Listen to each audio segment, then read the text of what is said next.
My name is Gary Butterfield. My name is Cole Ross.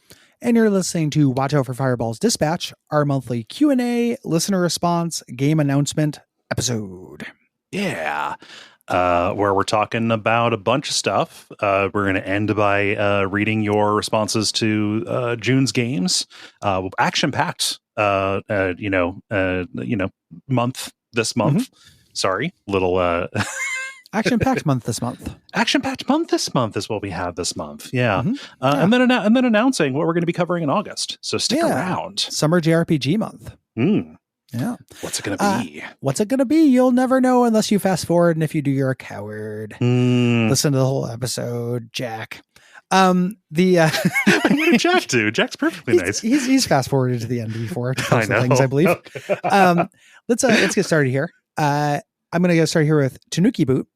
Tanuki Boot says, I'm curious if you guys have a game that you find to be excellent, but never recommend to people because it doesn't seem to resonate or has a component that serves as a roadblock. To clarify, not a game that you know is shit, but love regardless. One of those for me has to be Mischief Makers. The game just comes off as kind of a slog until you get the hang of utilizing various dashing methods to blast through levels.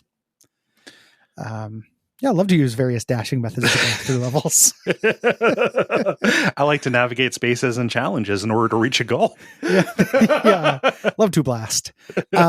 We just recorded our Duckfeed Presents on the I Think You Should Leave Season 3 tier list, so we get our energy up, but it resulted in us being punchy. We're not making fun of you, Tanuki Boot. Nope. We're just making fun of words. Yeah. This one, my answer is going to be boring because it's like really like just like practical more than anything. But peripheral based rhythm games. Like I can't think of a better way to like kill an hour than to just fuck around in a Rock Band or a Guitar Hero or even like a Rocksmith, right? I think Rocksmith is a fun experience, even if you're not using it as a learning tool, right? But man, that requires stuff, expensive stuff now, and it's space and things, and it's a limiting factor that kind of like keeps me from talking about them as much as I actually spend time playing them. Yeah, it's a lot of that can actually apply fully to VR stuff too.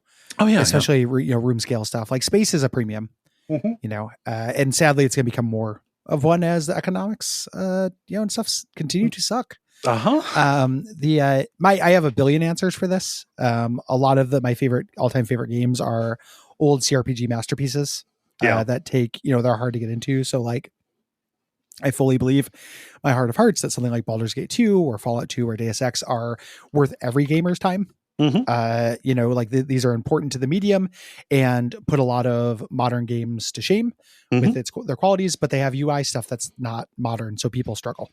And then the other one I always think about with this is Darkest Dungeon, which is one of my all-time favorite games, but it is hard and counterintuitive. Yes. So you have to be down for those things. Yeah. And the only reason I didn't lead with it because I didn't want to be a parody of myself, but Pathologic. I think it is absolutely worth the squeeze, but it is a hell of a squeeze. And, not gonna presume that somebody's got that in them. It's interesting how maybe 10, 15 years ago, Dark Souls would have been an answer for this, or 10 years ago, Dark Souls would have been a reasonable answer for this. But now that gaming has kind of caught up to that, it doesn't feel that weird. Yeah. It doesn't feel like that much of an ask. Like Elden Ring, one of the biggest games of all time, sold really well. People can handle little Dark Souls. One of the weird ways in which the world got better. Yeah. One of the only ways. Yeah.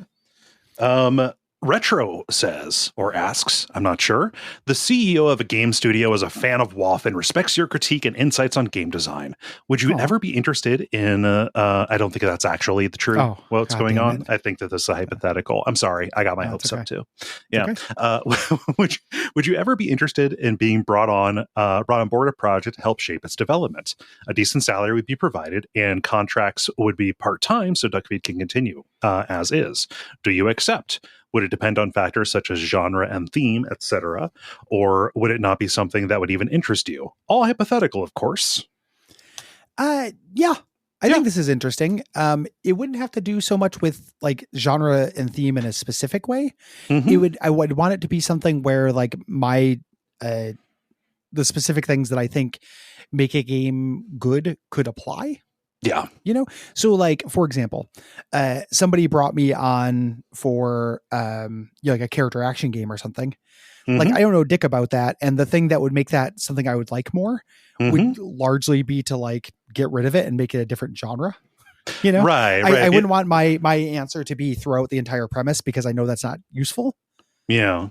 But yeah, sure. I think that sounds cool. I think it'd be really fun and be fun to be able to say I did.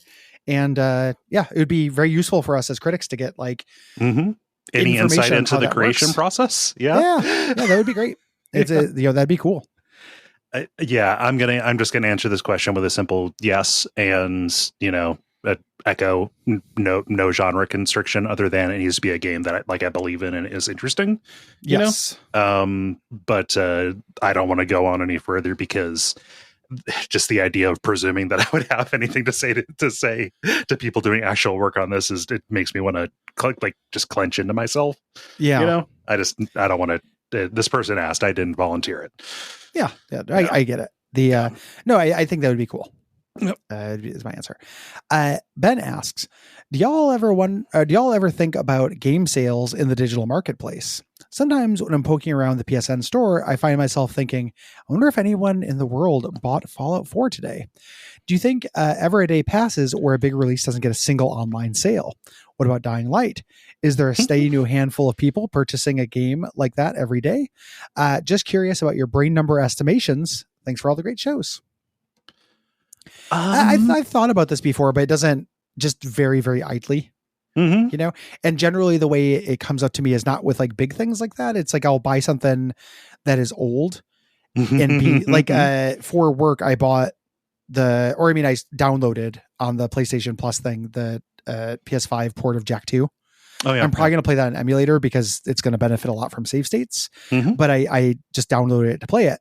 And I was like, I might be the only person in the world who downloaded this today.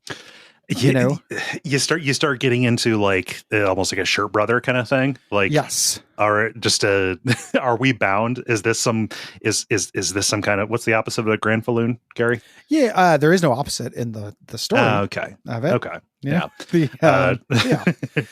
But just accidentally falling into just a cuirass. There we go. I knew that's the word you were looking for, but I wouldn't say it's an opposite of a Granfalloon. Right. Just a Granfalloon being a false cuirass. Yeah. Yes. But like Hoosiers. Hoosiers are a Granfalloon.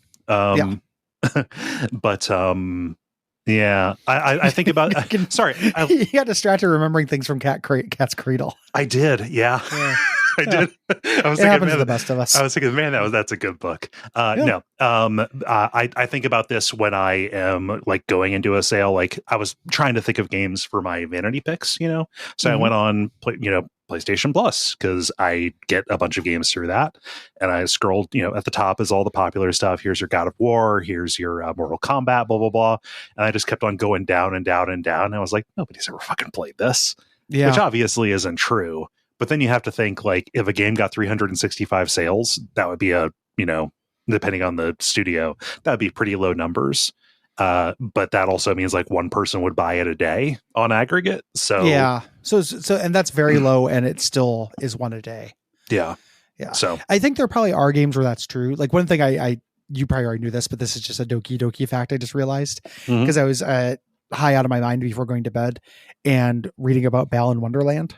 Oh yeah, and just like, oh yeah, that sold 2,000 physical copies. Jesus. Jesus Christ. in like the first week. It's like anything that's lower than our listenership is pretty amazing in terms of a big number.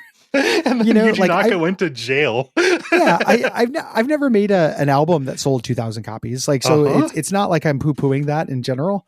But boy, is that fucking wild. You know?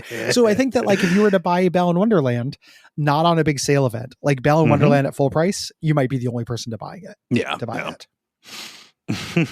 That's a fun Wikipedia page to go to, like the lowest grossing movies. Oh yeah. And it's always because great. Like it had to air in like one small theater in Nevada in order to satisfy a contract or whatever. So it was like one showing, but it's still fun to just like, okay, so like what stories did somebody feel is worth telling?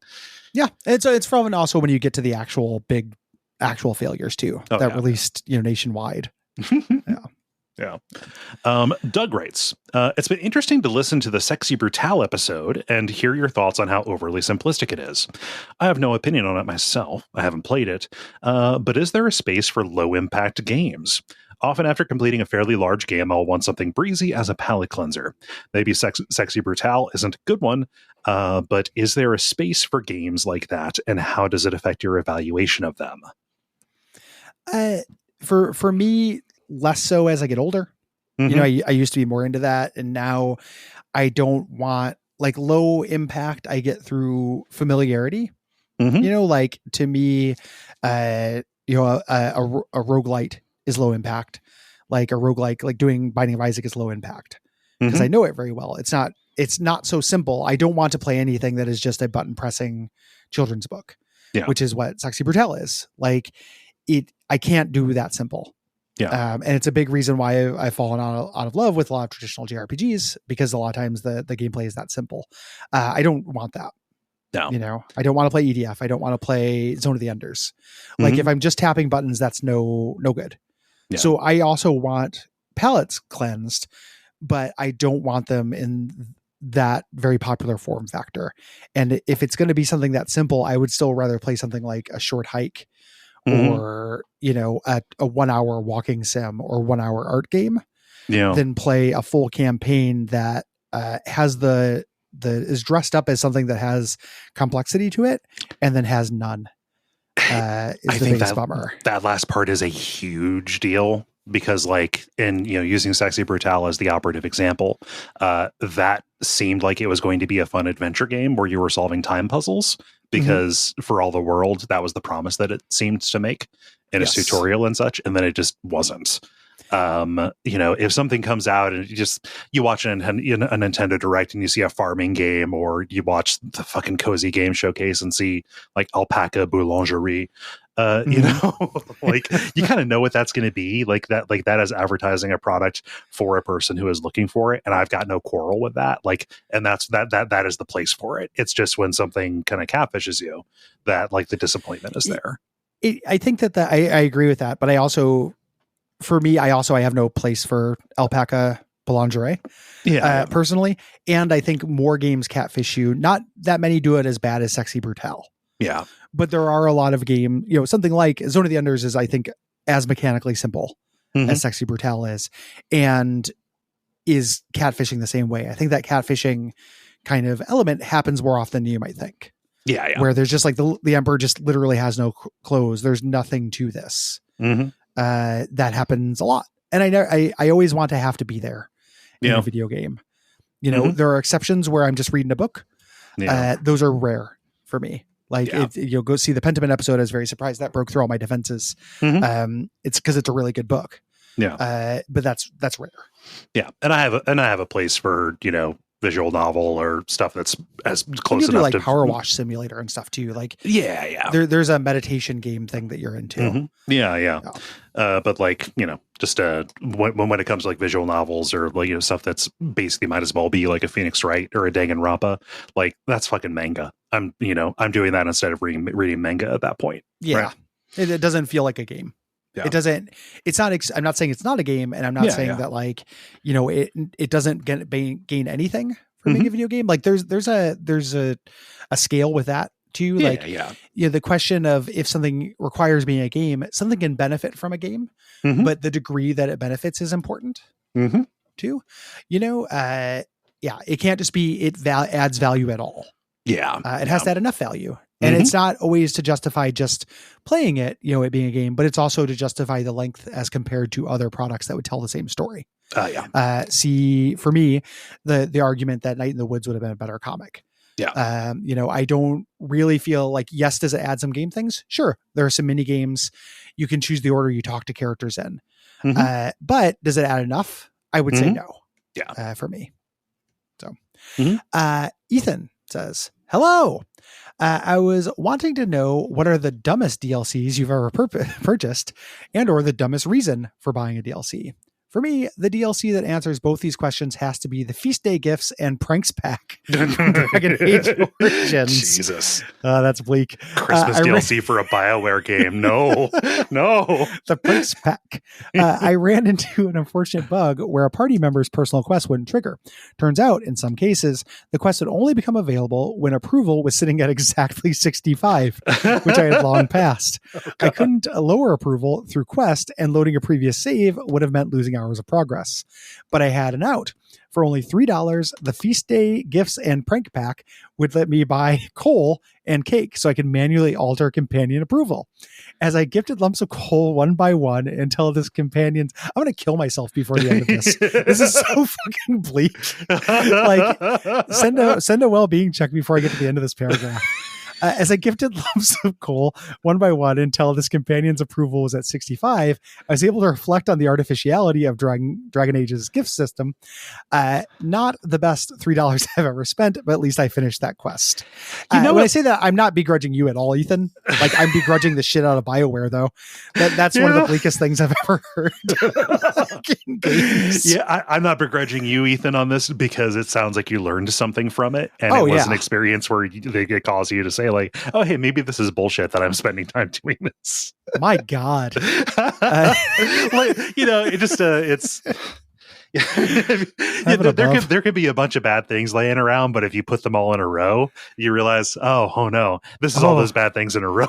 Imagine Pac-Man, instead of picking up pack pellets, like he just stepped in turds, but he just kept doing it until you get to the end and there's like a big turd you eat. That's kind of what that paragraph of having to buy a pack to carefully manage through cakes and coals, the various numbers that represented friendship, as just an absolute time capsule of video games not understanding human relationships. Bone chilling. Absolutely bone chilling. That's a microfiction right there. The worst DLC I ever bought. I've never bought anything for that. Like, usually I will not buy non-content DLC. Yeah. I bought the alternate music pack for Resident Evil 4 Remake, but I don't regret that. No. The worst, and every once in a while I'll buy something because it'll end up being shitty. Yeah. So, like, I remember being very excited for Fallout 3's DLCs and then going through Op Anchorage and Mothership Zeta and being like, this fucking sucks. Yeah. I hate this. Why am I going through this? You had no reason to believe it was going to be bad, though. Yeah. Yes. Yeah. Some of the worst DLCs I've played. So I have ones I've purchased that are bad, but not because the game was fundamentally broken. Right. Yeah. For me, like, I never fell for Horse Armor or whatever. Like, I bought some dumb songs on Rock Band. Like, when I got the set back out and started playing it for exercise, the drums specifically, I was going through and just buying a bunch of DLC because I figured it'd be delisted soon. And I was like, I don't know, there might be at some point. I'm going to at least play through All-Star once. Like, like whatever. Yeah, it's fucking, and that's content. Yeah. And it's added value that'll be permanent. And like, a song can be awful to listen to, but fun to play on Rock Band. Yeah. Yeah. So I got no problem with that. Like, that makes sense to me. Yeah. That's the only one that comes to mind. Yeah. Yeah. Let's see. Let's do one more game question, Gary. Sounds and move good. on to some other types. Yeah, we had a lot of responses, so this episode might end up being the Q&A part might be a little light. Yes. Fermented Sorcerer writes, achievements in games are a manipulative system that rewards obsessive behavior and makes a fortune for the developer by capitalizing on our engagement and securing as much of our free time as possible. Nevertheless, they seem integral to the structure of games, and being rewarded in some way for completing goals is almost the point of playing. Even if you don't care about the achievements, they are impossible to ignore, and the plink sound you hear when you've just completed a level is chemically satisfying. Do y'all ever feel compelled by gamerscore or trophy level system? How do y'all think the current achievement system has contributed to your own gaming experiences? I am a hardline extremist about this. Mm-hmm. I think these can be good only to the degree that encourage alternate play. Mm-hmm. And it's so rare that a game does that well. Yeah. And even if they do it well, there are other ways to do it. Mm-hmm. I would strike this from the earth if I could. Every single time a little achievement pops up, it is the best thing that can happen is I didn't notice it. Mm-hmm. You know, like it's never additive to me. I don't get a Pavlovian thing. I don't feel good about it. It feels intrusive. I hate a thing where like, I've been playing Darkest Dungeon 2. Mm-hmm. And it kept bugging me to sign into my Epic account. Oh, God. So I finally did it. And what it means now is every time I boot it up, I get this big list of achievements I got last time. Nope. I played. Don't care. It doesn't do anything. Like I'm just playing the game. Mm-hmm. Like I was going to beat, this level anyway, because I want to play the game. You already have me, like I don't understand the selling past the close thing. Like if the game is not fun enough to play on its own, a little badge that pops up is not going to make it fun enough on its own. I would love to destroy this, go back in time and just like literally erase it from reality. Mm-hmm. I hate it. I hate them at the system level, like where it's a profile and it's supposed to be like a social thing and people can, go through. Well, I'm not convinced anybody has ever looked at anybody else's achievements. Yeah. God, I love to compare myself to other people for fun. Yeah. I just really want to see what my friends have done and see if I can beat them. Yeah. That's how I'm going to spend my limited time on Earth. I turn off the notifications for them if and ever it is an option. Sometimes like with that Darkest Dungeon thing, it's not. I guess you can just not sign in, but who knows what it's you're missing. Late. You can't sign out. Oh, like I can sign out, but I've tied it to my account. Oh no! So like that's what it kept, but it kept pinging me until I did it. Yeah, and it's just like why not make playing video games a cool, fun party destination? Where you hang out with your friends and you compare. And I'm like, why? No, I just talk to my friends normally. You don't have to gamify or incentify that. Yeah, no human has ever enjoyed that. And I'm sure somebody is thinking, I'm going to tweet them and say, actually, no, I get a lot of value off of that. You're not real either. I'm barely on Twitter. Do your worst. The only time an achievement has worked is when it is like within the game and it is tied to progression or content. I am thinking very specifically of the best achievement system of all time, which is Into the Breach. Yeah. Yeah, which that's didn't just need to be an achievement system. They could just call it something else. Yeah, it could just be unlocks. The other allowance I'll make are jokes. Mm-hmm. Hitting the Andrew Ryan statue in BioShock 2 with the golf club, and it referencing the first one. That's as good a way to do that. I'd rather have that than my character just be like, seems familiar in a Borderlands way or something. Ugh. But at the same time, if what I get from that is not worth what I pay. Yeah. For them in general, like those very, very few bright shining moments, I would easily trade away. And that can go bad in a lot of ways. Just I'm flashing back to Tyranny when you kick this is Sparta. Yeah, you kick that guy off the tower, and then it says this is Sparta. Like no, miss. Yeah. Miss me with that shit. Super miss. There's so little baby and so much bathwater in that system. It's one tiny baby drowning in all the oceans of the world. It's one of those little babies that you're freezing in an ice cube. Yeah, and put into a gigantic party pitcher of margs. Like it's in a marg tower built for 4.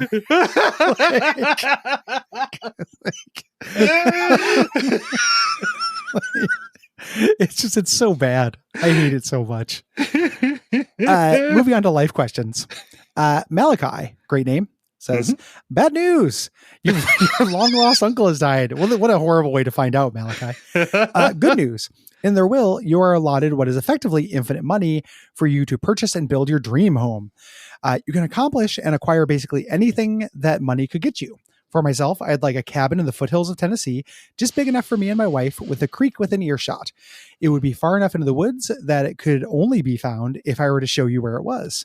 I would also use my vast wealth to run a high-speed internet connection out there. Don't judge.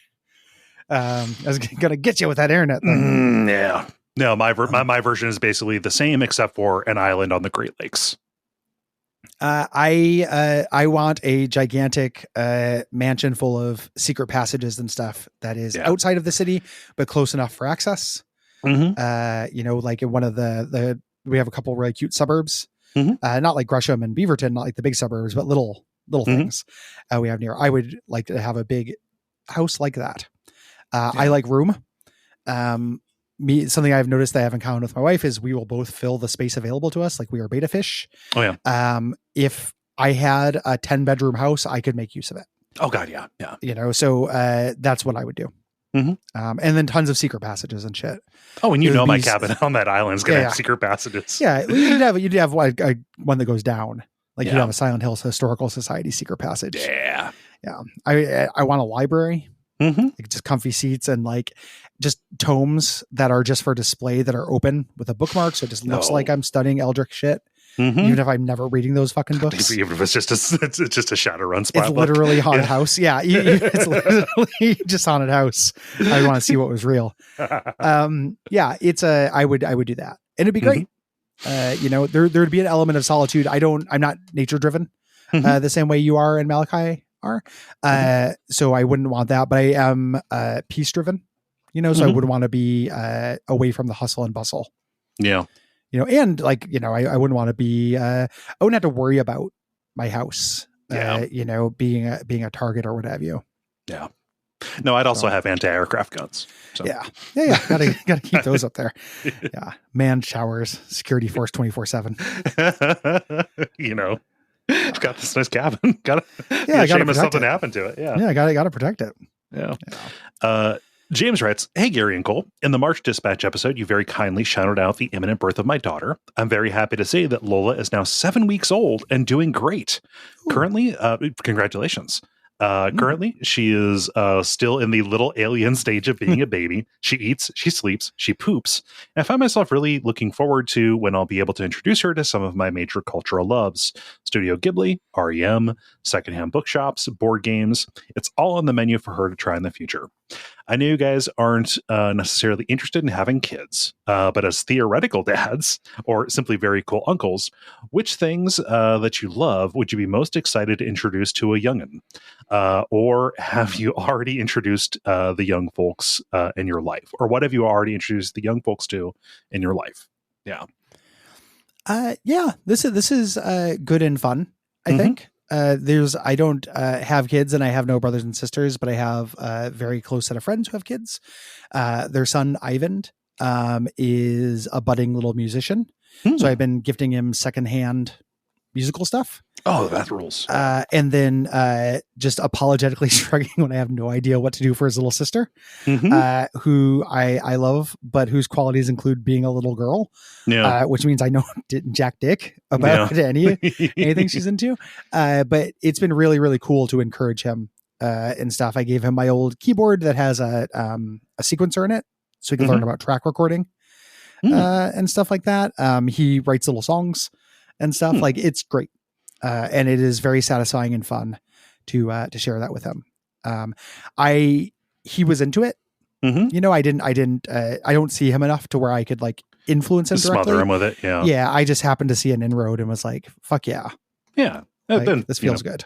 This will make it'll mean more to him than it will to me in this house, especially if it's secondhand, right? Yeah, totally. Like I'm looking, I could an excuse to upgrade. Yeah. I haven't done too much of this with my niece, really. I mostly have just been supportive. She has much more in common with her dad for some weird reason. Yeah. Yeah. She's a real oorah marine type.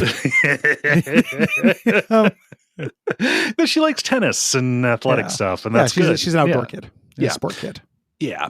But for my little sister, who's 11 years younger than me, that was a fun experience. Again, with like secondhand stuff, but also like, she showed interest in video games. So like, I got her, just like a secondhand Game Boy Advance SP, when she was old enough to like, appreciate it, just gave her games and stuff for that.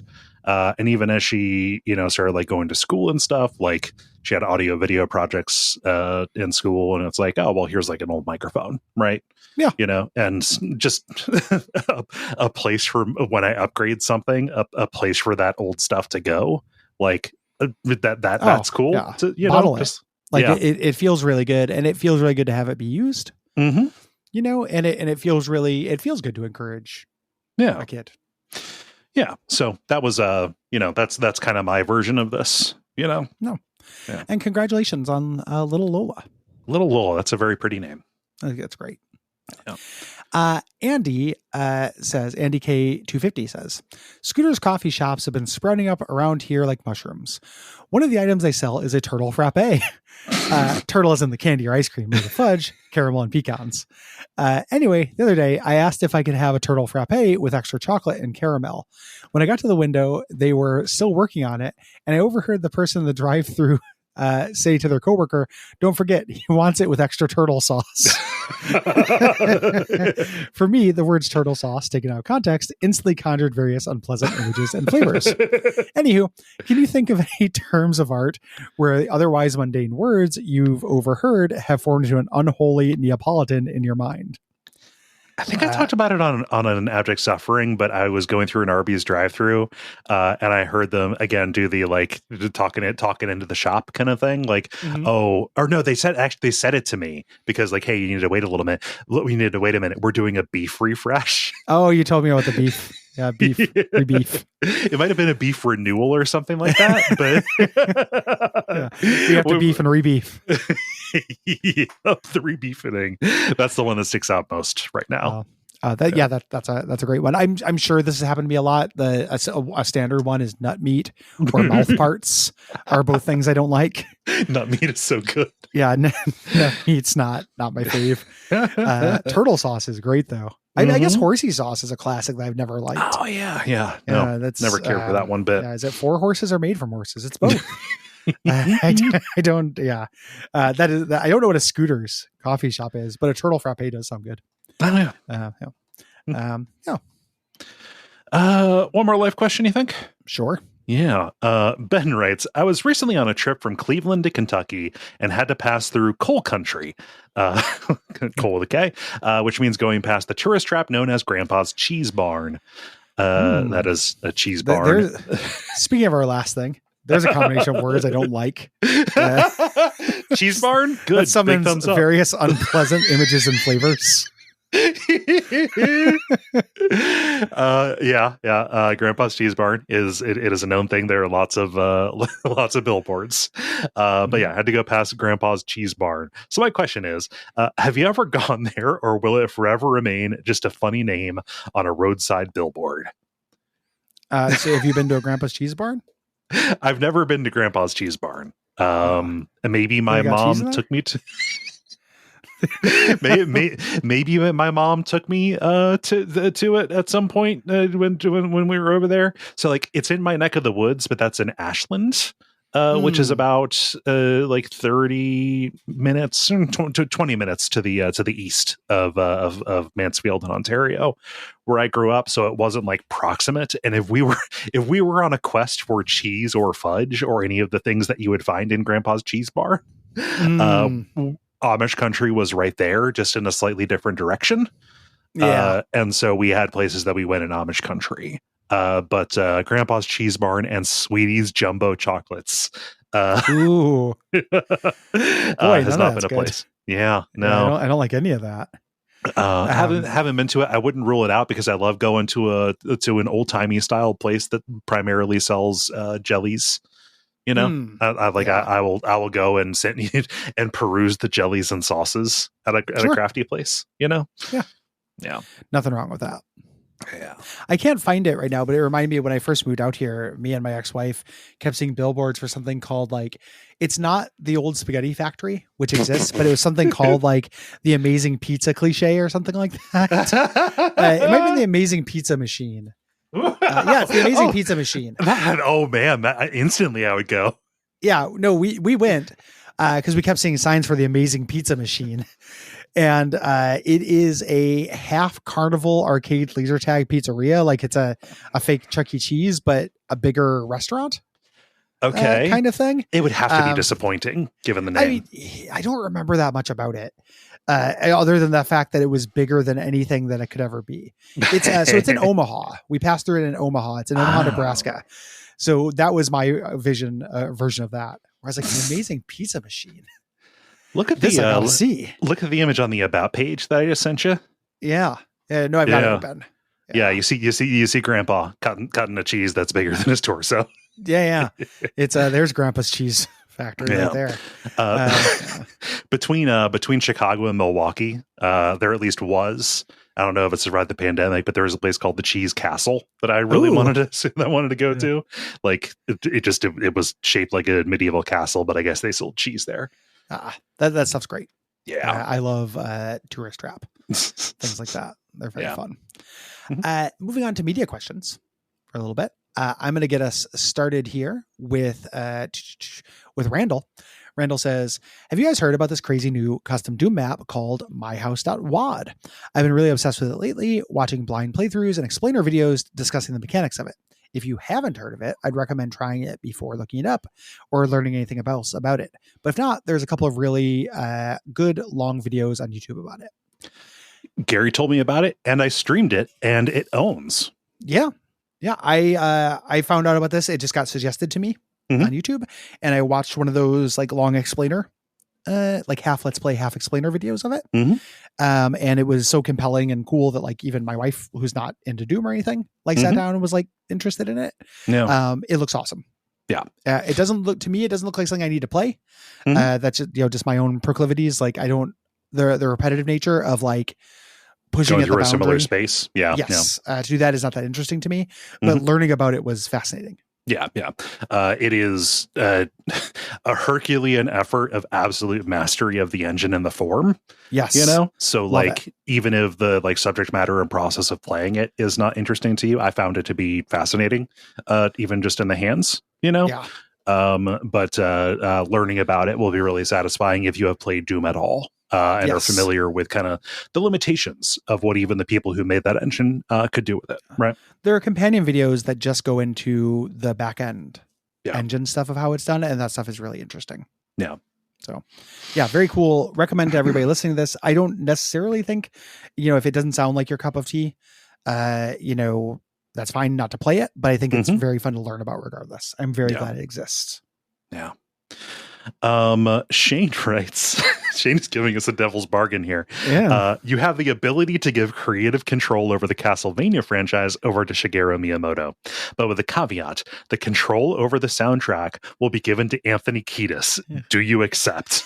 So I ended up reading this in advance, like when it was just like seeing it on the Patreon, and this is a really interesting journey. This question, because my instinct answer was like, sure. Because I don't care about Nine Inch Nails, but Trent Reznor did a good soundtrack for Quake. Maybe Anthony Kiedis would not suck. I don't know him as a musician. I just know him as a horrible lyricist and anti-charismatic weirdo. Gary, you know him as a musician. You know his output. I don't know him as what he composes, I guess. Oh, okay. Like I don't know how their process, right? Okay. Like I don't know Michael Stipe as a musician because he's primarily a lyricist, right? But then I was like, okay, so the easy answer or the non-intuitive first answer is yes. But then I looked at the first part of the question, which is Castlevania to Shigeru Miyamoto. No. And that's not something I want in the first place. Nope. So I'd be fine to see it. I'm kind of curious, but I don't think that plays to Miyamoto's strengths at all. So it just ends up being like a very tricky question. This is like a second edition D&D Genie question to me. Do you accept? No. I mean, to me, like Castlevania through the lens of Miyamoto is interesting in the same way that like an AI generated image of Breaking Bad through the lens of Studio Ghibli is interesting. It's kind of like, oh yeah, that looks like Walt, but it's in that style. Okay, cool. Huh. Now it's time to move on to something else. I don't have to play a whole game about it. It's also too. So I think that the spirit of the question is to think of the premise as an unalloyed good. Yes. In which case, my first answer, the first part of the question though is hard for me to take as an unalloyed good, not just because of Miyamoto, but also I'm not that hungry for Castlevania to come back. Mm-hmm. You know, like I am fine with it being dead. There are so many Castlevania games. They're all really good. They're right there. You can play them. And there are spiritual successes. Yeah, there are spiritual successors as well. Mm-hmm. I don't need Castlevania to come back. Yeah. I don't need anything to come back. It's let it die. Just, we did a whole episode about it. Let it die. Yeah, I don't really care about a franchise continuing usually, personally. Cinderelf says about media. When I was a kid, I watched a Norwegian movie that roughly translates to Chasing the Kidney Stone. Oh, no. In which a young boy gets magically shrunken down by his teddy bear to go inside his sleeping grandfather to fight an anthropomorphic kidney stone. One of the grandfather's red blood cells is the love interest. Oh, no. Oh, that's phenomenal. That's What's the weirdest movie incest. you saw as a kid? Oh, you're right. It's microbial incest. The question is, what's the weirdest movie you saw as a child? Yeah, that's great though. That's very good. All of I don't have anything that like stands out that well because like my movies I saw when I was young are stock. You know, like I saw Return to Oz as a kid. That's a really fucking weird and haunted movie. You know, Garbage Pail Kids. Disgusting. Yeah. Like just absolutely foul and disgusting movie. Howard the Duck. Disgusting foul movie I saw a lot as a kid. You know. Yeah. The thing that haunted me forever was when I was a very little kid, somebody as a gift gave me and my brother, just gave the house a VHS tape of The Little Mermaid, but it wasn't Disney's Little Mermaid. Oh yeah. Somebody got catfished, and I had to like go and look. It's actually like an anime that got Americanized, translated, just like I think in the like late 70s, and then it was reissued on VHS or whatever. I at one point knew what it was. So I was confused because it wasn't like the Little Mermaid I thought I knew, but also it was very faithful to the Hans Christian Andersen like fairy tale. And so it was like fucking grim and German fairy tale ends predictably. Right. Like, yeah. And so like, I don't know. I watched it once, and then it was on the shelf, and every time I would see it, I'd be like, "Ugh," because it was like basically the feeling was like a movie long version of the Large Marge scene from Pee-wee's Big Adventure to me. Yeah. That's great. I'm sure the movie is like, boring as hell, but in my mind, it kind of looms as just like, I was not ready for this. I was not braced for it. Yeah. Yeah. Extra spooky because, that's a good answer. Those off model Disney fast follows are great. Yeah. Lightning round. Do you want to do a couple show questions? Oh yeah. Let's do a couple show questions. Yeah. Tamika writes, sorry if this has been asked before, but whatever happened to the skits that used to start off the WAF episodes? The Sid ones from the Final Fantasy VII series were surprisingly funny, and I like the Mysterious Stranger ones in the Fallout episodes. Thank you. They were mixed reception, but we did them for a long time anyway because we liked them. Yep. And then I think that we just started doing too much to do them. Yep. And the big moment for me, when the first time I realized I felt like their time had passed, was when I realized how many times, and it wasn't like every time, there are ones I still think are funny, but there were enough times where I was like, God, we need something for this. What do we do?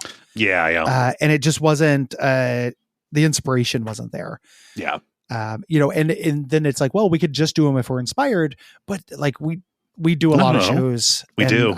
That was labor intensive. It was time intensive, confidence. The inspiration and wouldn't come because we would be, and for something that like roughly half, like the number, again, I've no shame, right? It doesn't matter. But the number of people who were like, this is a good show except for that, was a little demoralizing.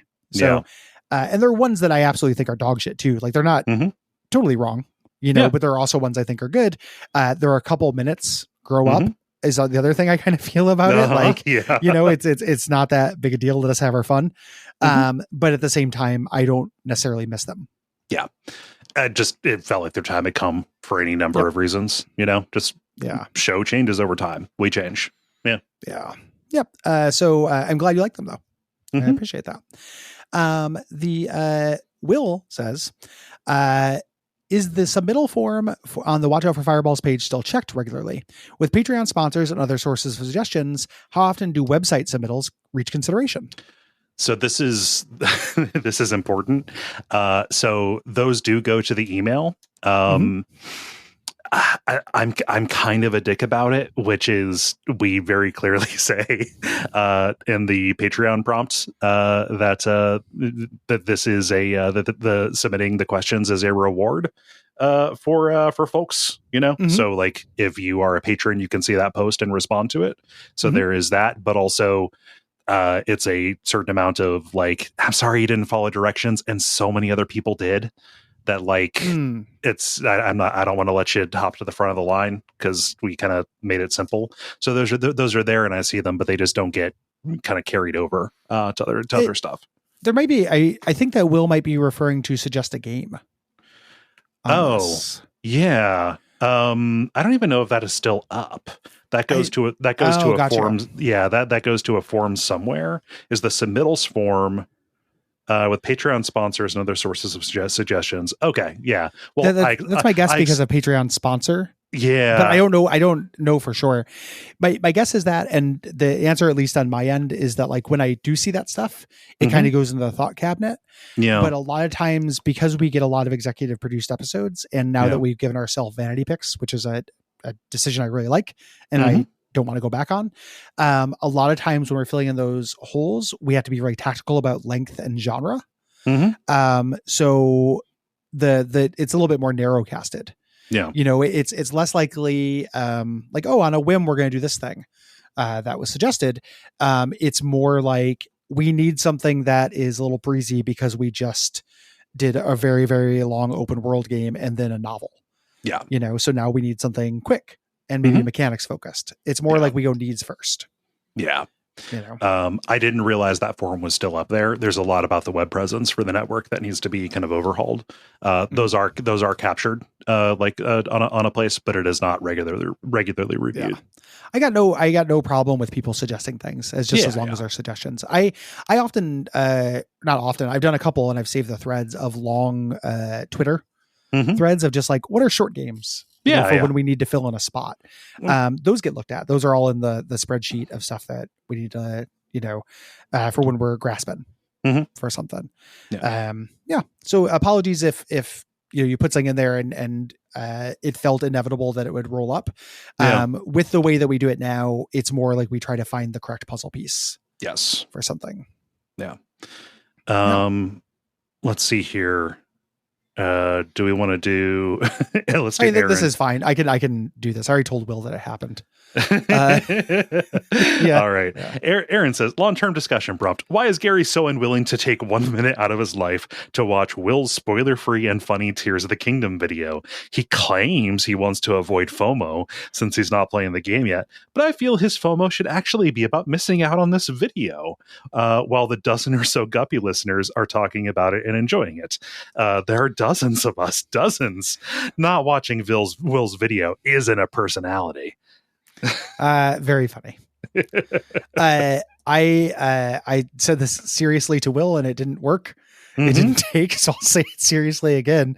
I can't play that yet. My wife's playing it. We have a physical copy and doing work stuff. I'm just ducking out of all Tears of the Kingdom stuff. I don't want, it's none of my business until it is. Yep. I don't, and it's not that I think Will's not funny. I think Will is funny. It's not that I think that like whatever, the slapstick that happens in that video won't be funny. I'm gonna look at it later. Yeah. I'm just avoiding Tears of the Kingdom stuff. It's none of my business. I don't have space for it in my brain right now because if I start giving it space, I'll start having feelings and it will cause me anxiety. It is a function of mental health, like maintenance more than anything. And I know that makes it sound like I'm chiding a joke with a serious answer. But it is, lowercase mental health, but it is an anxiety management tool to make things that are not my business. Yeah. Stresses me out to think about, like, it makes me feel literal human guilt. Yeah. Sometimes when it's like, I should be playing a thing and I'm not. Right. And I should only feel that for work. Like I don't need to feel that for just a video game that'll be there in 20 years just as well as it is now. Yeah. So that is the true answer. But it is very funny and it is not a personality. You're right. I'm going to do another show question, but this kind of edges into lightning round as well. Yep. Ben asks, what are the odds of getting a WAF episode on Plague Tale Innocence?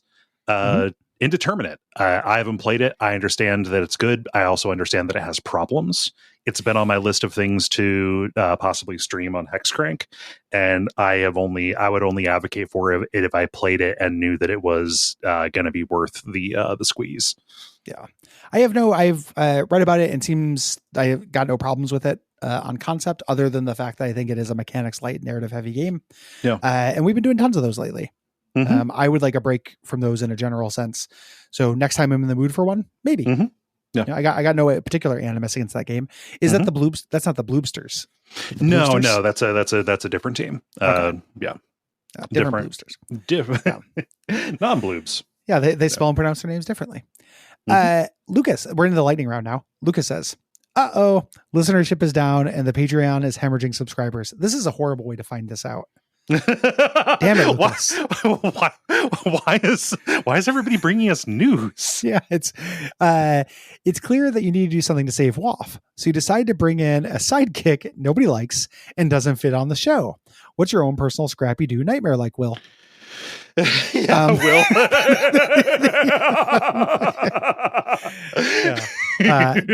Are you ready for epissodes to be 7 hours long? Yes. Yeah. No, why is the Excite Bike episode a two-parter? Just a lot of weird power dynamics of it always being the shifting 2v1 fight where the matchups are continuously changing. Yeah, which is really good. The times when we do it, it is a sometimes treat. I think. Yep. No, Will's not my real answer for that. I love Will and I love him as a game critic, and I've thought before, like, I don't know, maybe Cole gets canceled. Do I want to keep doing a podcast? Maybe I do it with Will. I thought about that, like, idly. You know, so it would not be Will. I think it would be I remember if anyone listening to this, or if you, Cole, if you listen to the old Games for Windows live GFW radio podcast.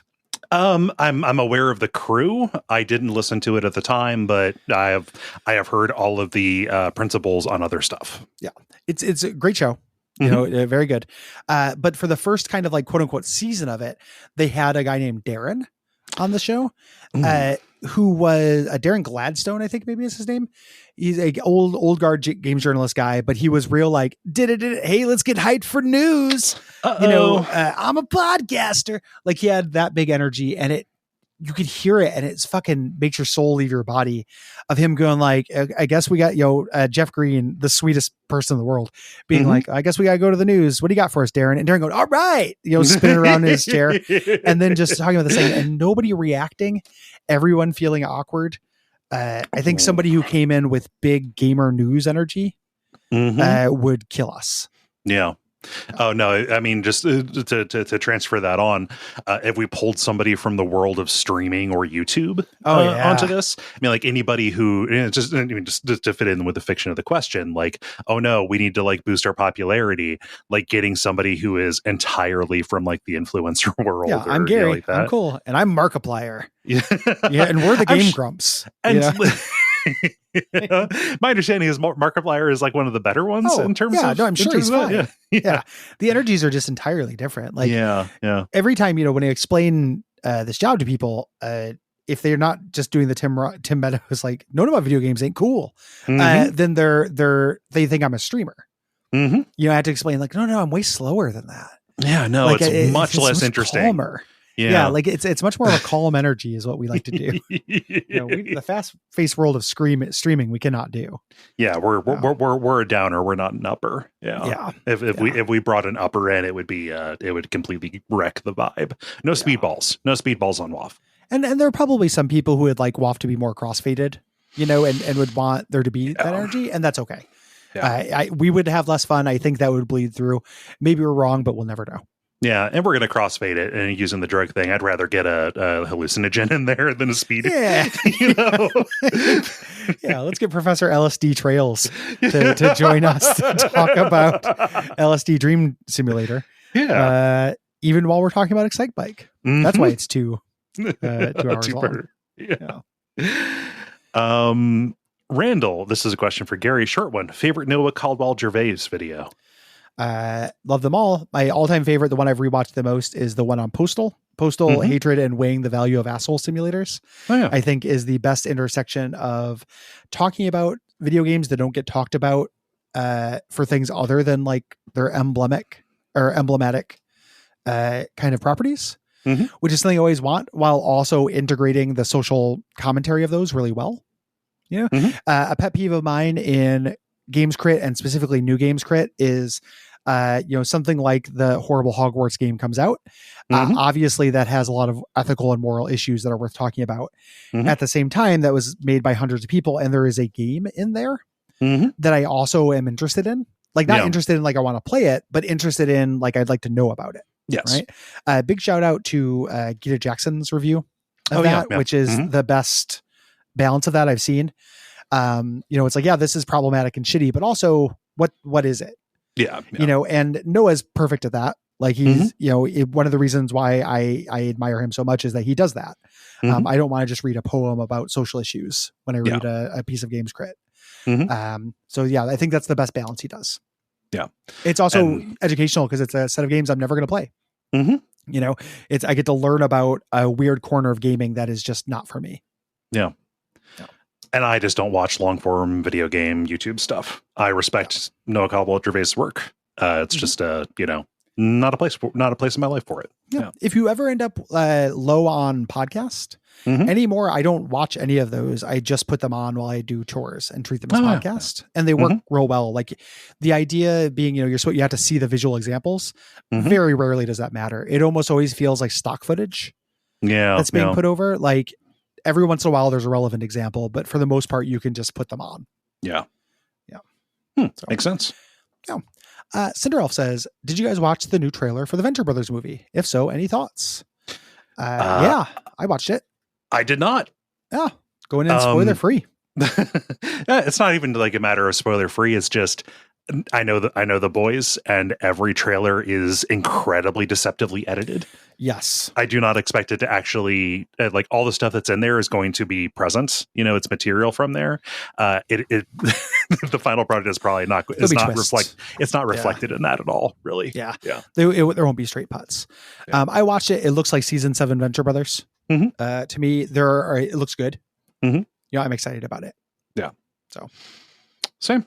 Yeah. Doug writes, "You're an ancient mad king, mortally wounded." The bad news does not stop. How do I have to find out about that from Eunice? I'm so sorry. I'm so sorry to keep bringing you this. All these bearers of bad news and damn. Okay, you're an ancient mad king, mortally wounded by an ungrateful mob. Dying, you curse an object to bring death, misery, and perhaps the possibility of your resurrection. What object do you choose? Oh, boy, I don't know.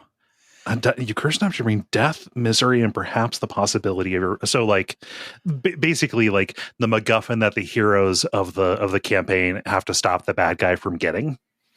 Yeah. Or like a One Ring kind of thing. Like you hold on to it and it brings all this death and misery, but it can fulfill the quest about bringing you back. Because it is an ungrateful mob. So they're not right. Yeah. I don't know. I guess if I'm also ancient at this point. Yes. So if I existed now, it would be something that I used all the time, like maybe like a back scratcher. God damn it! I am holding a back scratcher right now, Gary. I am playing and fidgeting with a back scratcher. Me too. I'm distracting Pocket from my chords with it. Yeah. So maybe a back scratcher, I guess. Maybe a back scratcher. Yeah. We should get one of those ass-to-ass double back scratchers so we can scratch both our backs at PRGE. Yeah. I mean, as far as like coolness factor goes, I've always liked the idea of like the cursed glasses, the They Live thing. I think that'd be real cool. That's a cool idea. Yeah. I don't have enough items with like totemic significance. Yes. Like I have stuff that I really value, but it's silly piddly shit. Yeah. The black t-shirt of Mad King Ross. Yeah. Which one? I got 10 of them. Yeah. So So yeah, hard thing to answer. Back scratcher glasses, something quotidian. Yeah.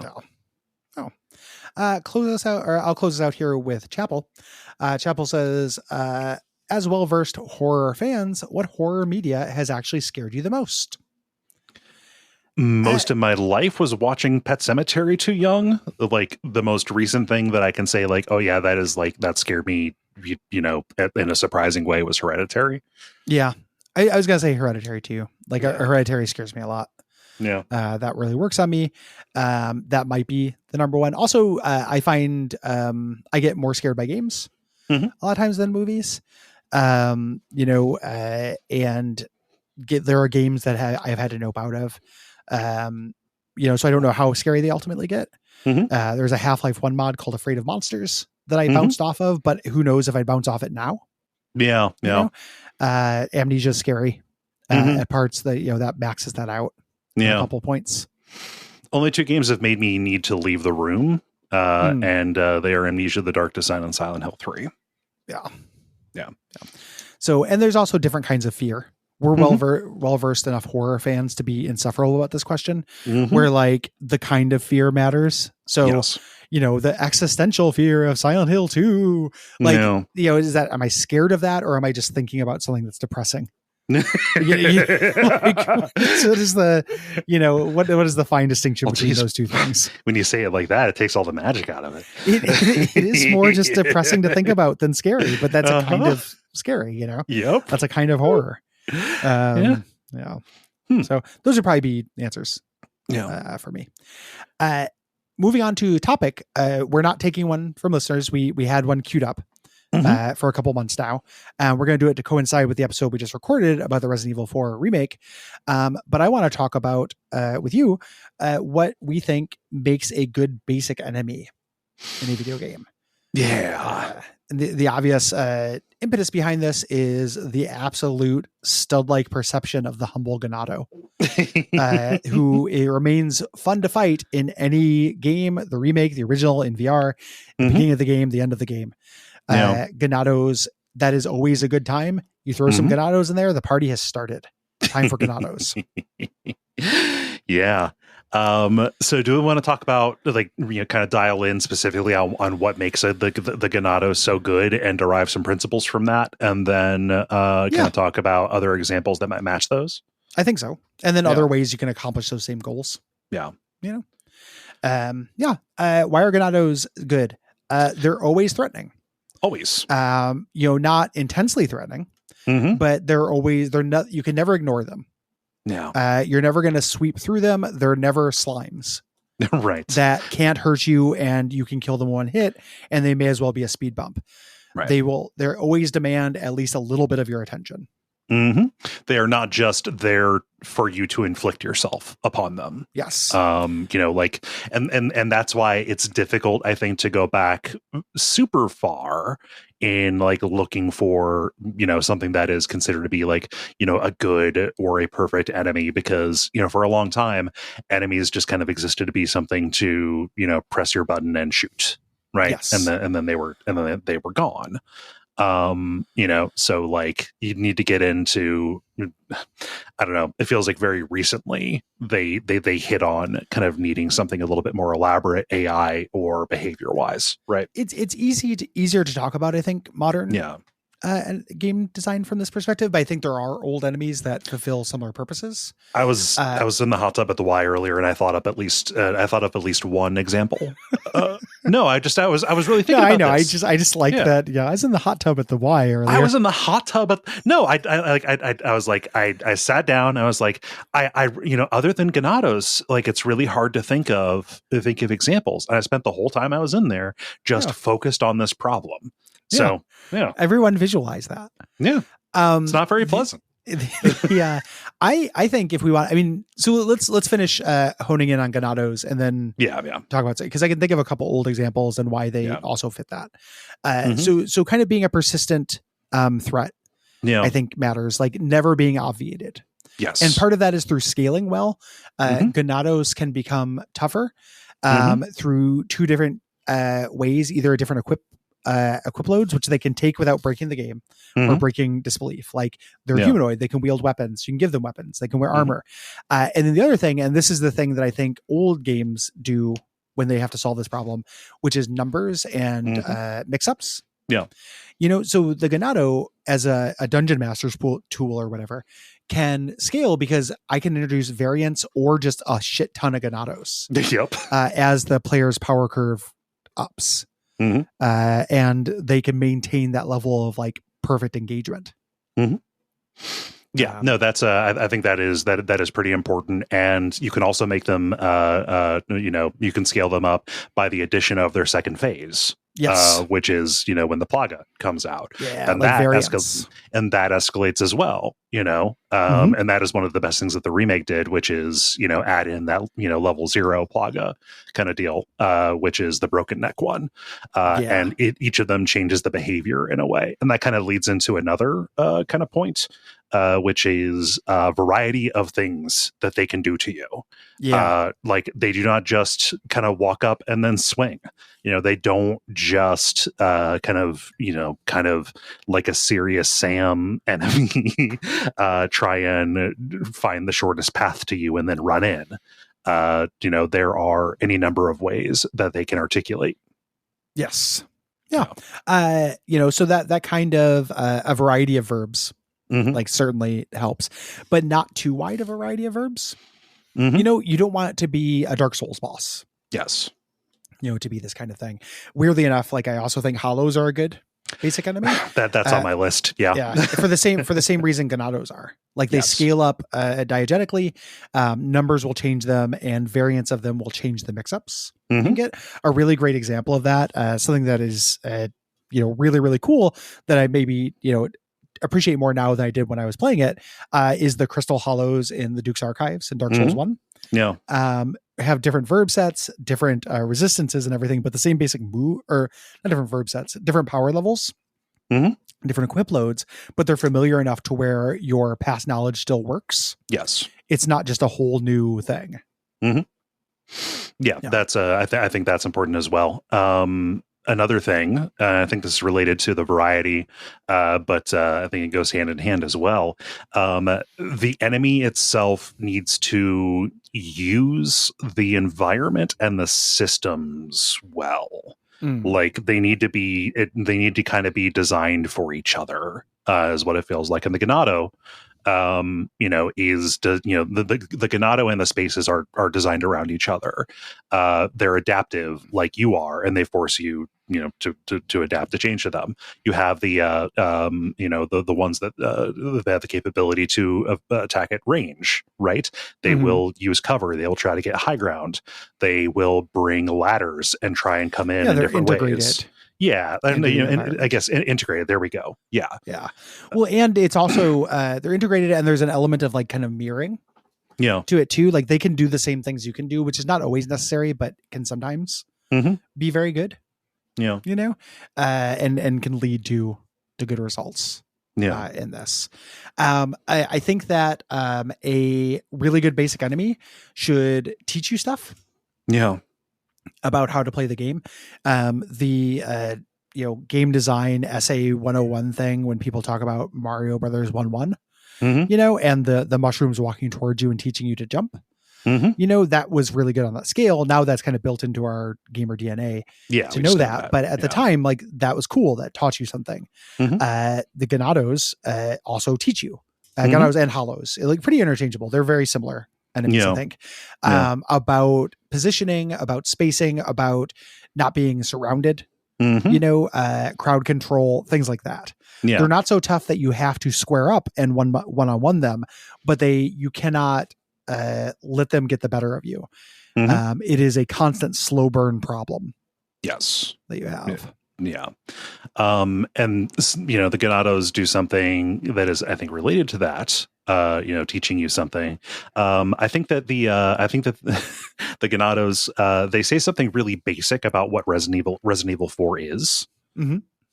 Which is, this is not a zombie. This is, a more action focused thing where you are dealing with something that can do more than grab you and bite. Right. it teaches you that, and it teaches you something very specific about your verbs by having weak points and encouraging you to aim, which is the innovation Resident Evil 4 gave. Yes, you know, that's what it is. They have these weak points, and they react in very predictable ways.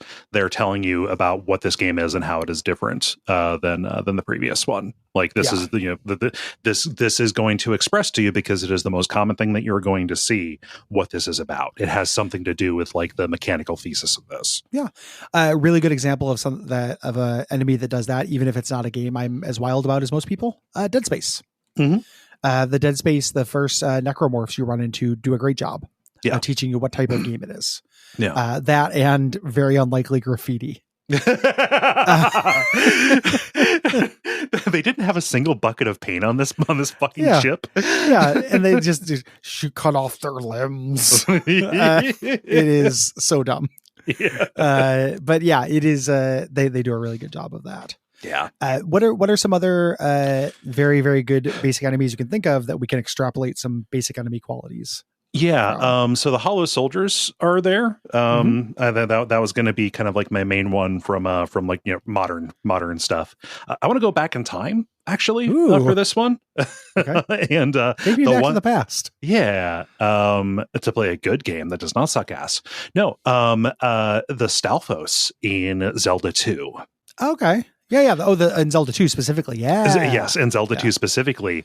It satisfies all of these by being an enemy that is entirely about the sword fighting system. Like other enemies, the Octoroks or whatever, like, you gotta like dodge their projectiles and get close and shoot them, just like, and kill them, just like you would do in Zelda 1. Zelda 2 is entirely different because it is this side-scrolling perspective, and you can duck. And whether or not you're attacking, like, you have to learn and engage with the sword fighting in this all throughout, right? And there are there are variants that they add in as they go, and ultimately it culminates in the Shadow Link, right? Which is the sword fighting kind of like final exam, you know. Yeah, I would say that. Yeah. I'm not splitting hairs around this, but just for the sake of discussion, right?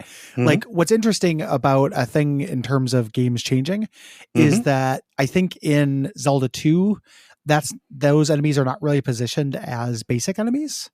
Like, they're positioned as kind of like a Black Knight style enemy. Like, there are literal knights that pop up too, but they're a enemy that only really appears in dungeons.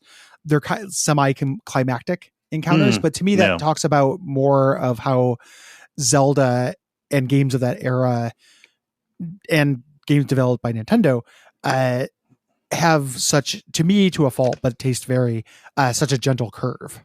Like the version of contrast Zelda 2 with how quickly Infernax has people who can do stuff like that. And how common they are. Like Zelda 2 wants to onboard you so gently that I think that its basic enemies are those like Octoroks and slimes and shit. And those weird guys with the mustaches, the otter guys who walk at you.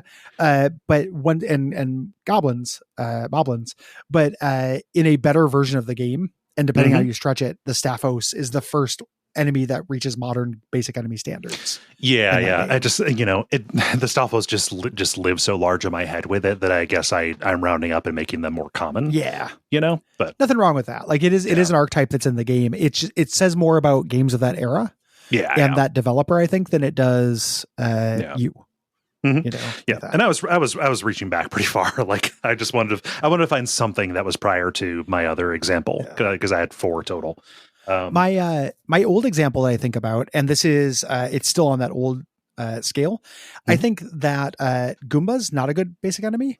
Koopas, I think, are good basic enemies. Oh yeah, Koopas scale well, so when they fly, they both fly and jump in those arcs, which does interesting area denial stuff. And then the idea that once you kill them, they present a problem and a solution. At the same time, like, you'll either kick this thing and create a hazard zone that you are likely to die in, or you can kick it and weaponize it. I think is a touch of future versatility and scaling that modern enemies do. And it's rare, because I don't think, I love Mario, I'm not I got my bona fides. Love Mario. But I don't think that Mario 1, in terms of this specific aspect of game design, is any great shakes. Yeah. I think that Lakitos are more annoying than anything. Those Bowser boss fights are stupid. You know, it's a good game, but I don't think it's does anything too noteworthy. But I think the Koopa Troopa is really good. Yeah. No, Koopa Troop is great. Yeah. He does a really good, and you know, the same kind of thing, especially once you go on to like Yoshi's Island. Like Shy Guys are similar.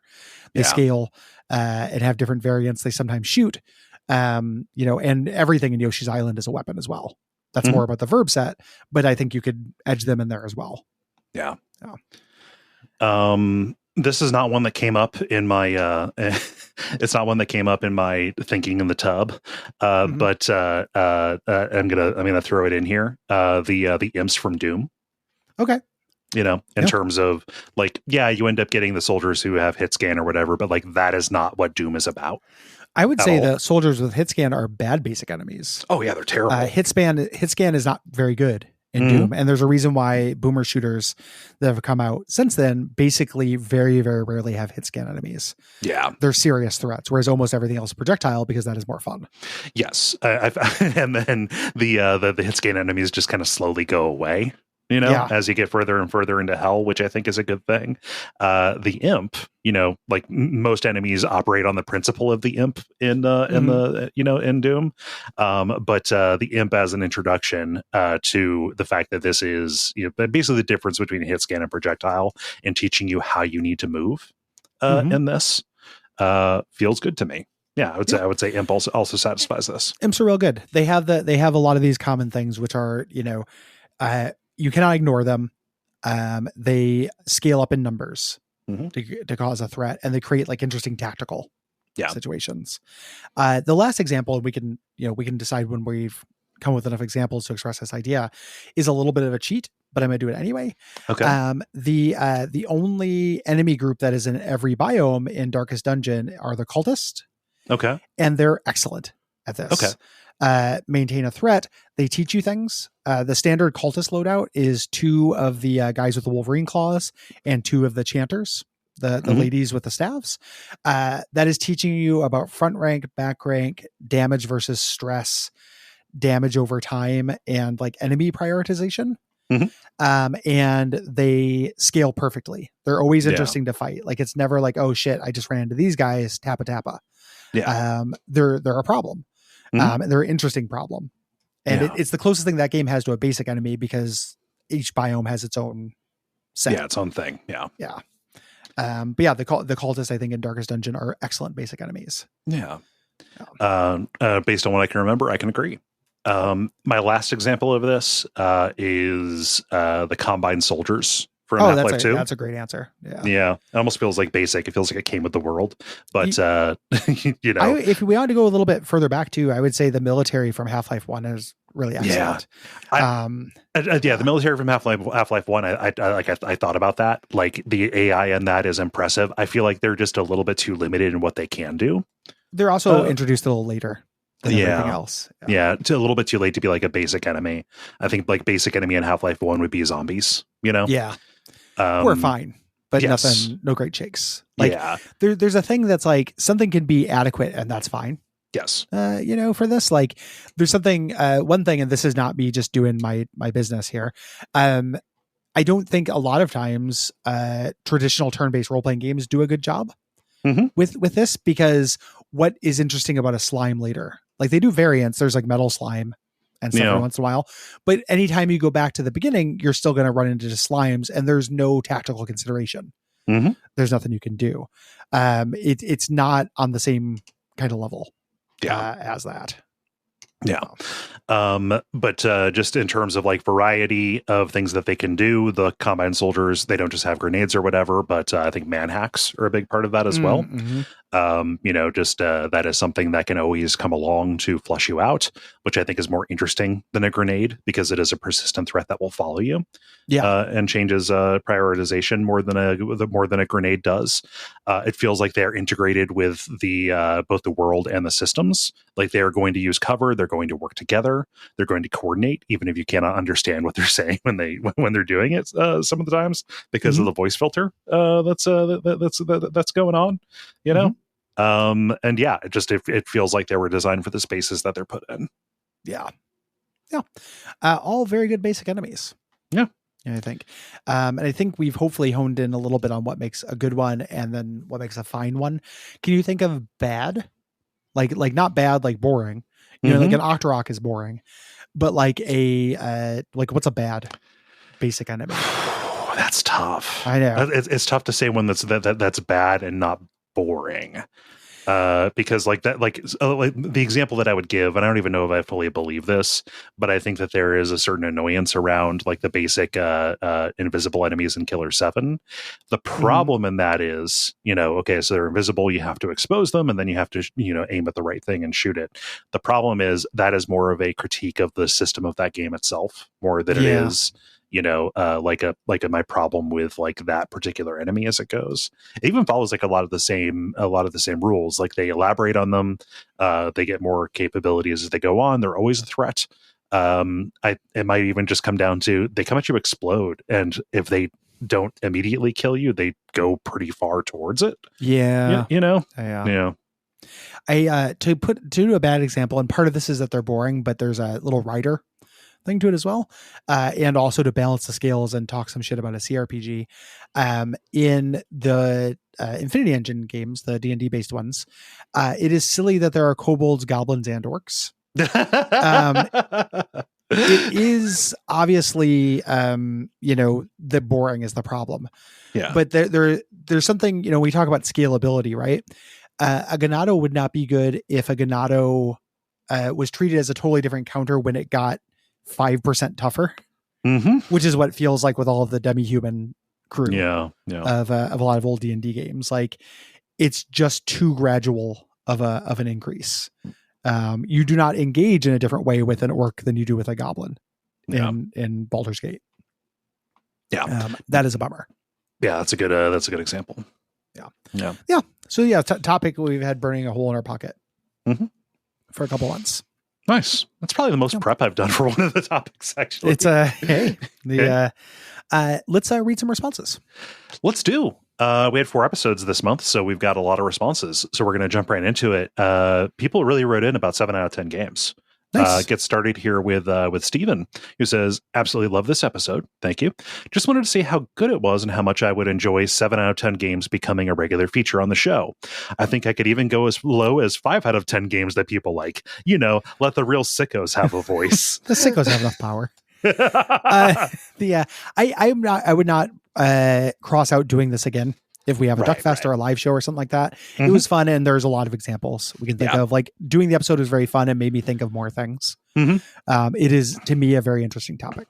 And I love Bob, but having a different third as well would change up the dynamic. This is the perfect topic to have a third. Yeah. Sometimes people will be like, why don't you have more people on WAF? And the answer is there's a rhythm that we have, and a big portion of it is us going beat by beat through the game, which would bore other people and interrupt our rhythm. Yes. Something like this, that is a topic based thing. It is a lot easier to have guests, and it's probably something we're going to try to do in the future for live shows and stuff like that. Kevin says, Lost Planet, the first one is easily my favorite 7 out of 10 game. It's a strange Capcom shooter from the 360 days that I loved on every level. The campaign was fun, and so was the multiplayer. The shooting is slow and clunky, but it'll always have a special place in my heart. I very barely played games on the 360 era. I've talked about that before. I miss so much from that zone. I have no idea what Lost Planet is. I've heard the name, but I couldn't point out a screenshot of it. You're fighting big monsters on like an Arctic world kind of thing. It's a little like horror-esque, but not really. It's like a sci-fi shooter kind of deal. I've never played it. I just know it by, reputation and stuff. And Lost Planet seems like a good example of that. Similarly from Capcom at the time, like a Dead Rising as well. Sure. Yeah. Even though I think that has bigger swings for sure. Yes. Like we talked about the different kinds of 7 out of 10s. Mm-hmm. I haven't played Lost Planet, but just from the description, it seems like a solid thing as opposed to big highs and low lows, or big esoterica, I guess. Mm-hmm. You know, which is why what I would call Dead Rising. Yeah. Oh, they made 3 of those fuckers. They did. Oh. Zane writes, I want to make the case that Earthbound is a 7 out of 10 game if you played it when it came out. No game facts, no schoolyard shared knowledge, no save states, no fast button. A unique, magical story with tons of wit and charm on one hand, but an obtuse, grindy game with difficulty spikes and tons of friction on the other. I can buy it. Yep. No, I feel like it very much has the spirit of a 7 out of 10. Yeah. It's it's the high highs, low lows, 7 out of 10. Like when people remember Earthbound, they're not remembering that fucking sewer.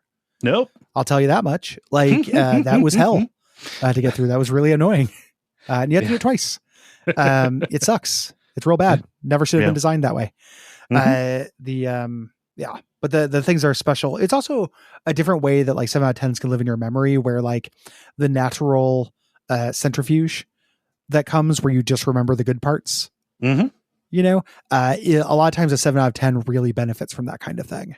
Yeah, I think it does. And Earthbound also has has something going for it, which is it is a humble product that is also quirky. You know, that is a real hallmark of this stripe of game. Yeah, it's the kind of 7 out of 10 that you can understand why people call it a 10 out of 10. Yes, you know, Bibby says, and I bet my sweet baby on this one, says, as a certified snatcher and killer 7 enjoyer, my favorite games are probably closer to 5 out of 10s. But for 7s, I would submit Beatdown Fist of Vengeance for PS2 from, you guessed it, Kavia. A 3D beat 'em up. It's the good version of Final Fight Streetwise, utterly absurd without the gross chauvinistic tone, a small open world to explore, and full of genderless and a full genderless dress-up system, allowing you to play a mean lady in a suave suit or a big angry Australian man in a miniskirt and heels. The PS2 7 out of 10 collection would be remiss without it. I had no idea that Beatdown Fist of Vengeance exists. Kavia, for people who are not aware of that by name, that's like the Drakengard studio. Yes. Yeah. I've heard of this game, but I've never played it. Yeah. The idea of a good version of Final Fight Streetwise makes sense to me as shorthand. Yeah. You know, Final Fight Streetwise being pretty excruciating.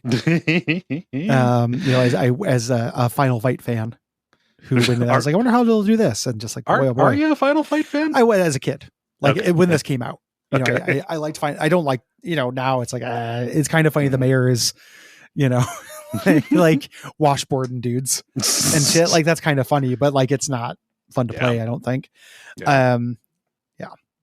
I know you meant to say waterboarding, but I'm just picturing like the mayor taking somebody's head. What? I meant him. What did I actually say? You said washboarding. Yeah, his washboard abs. He jumps up and ab slams people. Oh, okay. He washboards them. I've not heard washboarding as before I said it as a verb. Okay, me either. Sorry, it just made sense in my head. You know, language to that communication. I think you fell a little bit short on that one. Yeah, perhaps. Mark writes, my favorite game that is 7 out of 10 to its core is Dragon's Dogma. I'm a sucker for generic wizard fantasy, so a game that is like a mix between Devil May Cry and Monster Hunt, but with wizards is like catnip to me. The actual gameplay is great. Every class feels unique and is fun to play. The pawn system can give you a huge amount of control over your party without much time spent actively managing them. The DLC island is excellent all around. Unfortunately, there are holes where missing content should go, core mechanics that are completely opaque and never explained, and they play the credits after completing about 2/3 of the story. It's a game that could have been a 9 out of 10, but was cut short, and I'm really hoping the sequel doesn't get the same treatment. That 7 out of 10 is where I'd put Dragon Dogma as well. Mm-hmm. A game that I like. And that I liked more before I found out that it was so many people's absolute reason for living, and you know, not being contrarian, but just very surprised. Like, I am not seeing the same stuff that Austin Walker sees in this game. Yes, you know, I respect him a lot as a critic. I don't get it. It's not the same game I played. Yeah, you know, I played a fun 7 out of 10 that would not have engendered a lot of excitement for the sequel. To me, just kind of like, oh, that was good. That was fun. I liked it. Yeah. So I'm 100% with you. Weirdly enough, the biggest thing for me that fucks it up is I think the story and dialogue is excruciatingly bad. Yeah. Some of the worst in class. But it definitely ends up being a high, low, lows kind of thing. Yeah, makes sense. Yeah. We'll cover it at some point. Mm-hmm. Like it seems inevitable. Yeah. It's begging for it. Yeah. Moving on to responses about Infernax, Gordon says, I picked this up entirely as a play along with WoF, and I gotta say, this game is a miracle. After bloodily smashing my way through half the game, I was getting pretty confused though. Why on earth aren't we discussing this masterpiece in the same breath as Shovel Knight? Then I hit the castle with repeated tricky platforming with one-hit kill bottomless pits, and it was the biggest shitting the bed since Zen. Luckily, the casual mode has more than fixed this, making replaying it with the different characters a joy. I'd like to take a moment to appreciate the genius move of making the bosses easy. They get in, make an impact, then explode in gore before the simplicity of the combat wears out its welcome. Yeah. The bosses are real pattern based. Like I think by like NES standards, they would be hard, but they don't, they adhere to rules more than a lot of NES bosses do. Yeah. There's less randomness or things coming in at weird angles. Think about like Death in Castlevania. Yeah. Which is a really, really hard boss and does work in patterns. It's just some of the patterns are things you can't answer. Right. Infernax, one of the miracles of Infernax is that it's committed to presenting you entirely with problems that the player has a verb set to answer. Yeah. No notes. Yeah, no notes. Agree. Micah writes, as you explore the world of Infernax, you encounter obstacles you cannot get through, over or across. You have to earn movement abilities that tie to melee attacks. It's just like Guacamelee. And like in Guacamelee, you earn those new attacks by completing challenges like clearing dungeons, an 8-bit Metroidvania. Further out on the edges of the map, there are even places where you need to chain your movement/attack abilities together. There will be a pit with a wall suspended over it. Attached right to the other side of the wall, there will be a platform. So do a dash jump and then a leap in midair, right? Nope. You can't chain your attack/movement abilities. Instead, you have to notice that there is a post stuck in a rock up on that platform. Except it's not a post, it's a lever. And to pull that lever, you need to buy a spell that has nothing to do with melee attacks, movement, or pulling levers. P.S. Also, you take contact damage from the bosses while they spend 75% of each fight being invulnerable to your attacks. And all the roofs are lopsided. The environmental art looks like it was done by a child using MS Paint, in contrast to the character portraits and boss sprites, which are fantastic. I had a different experience than a lot of that. To me, that feeling of not being able to chain your attacks felt fine. That felt like Castlevania Delay. No. To me, the post read as levers.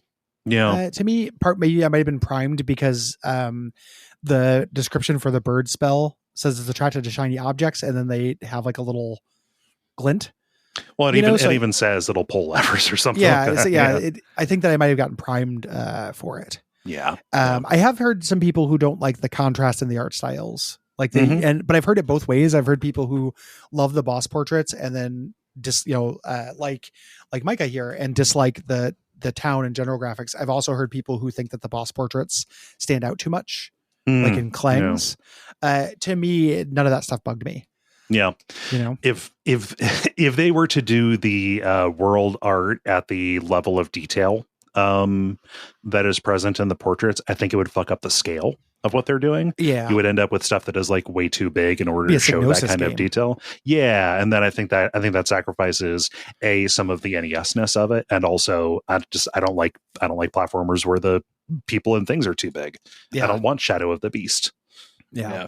You'd have to increase the resolution and it would give up all the NES-ness. Yeah. Of it.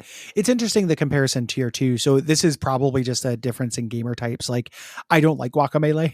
I played it at the time and thought it was okay, and then got to a point that was annoying, and then tried the second one, which is just a meme game, and got turned off and uninstalled it and never went back.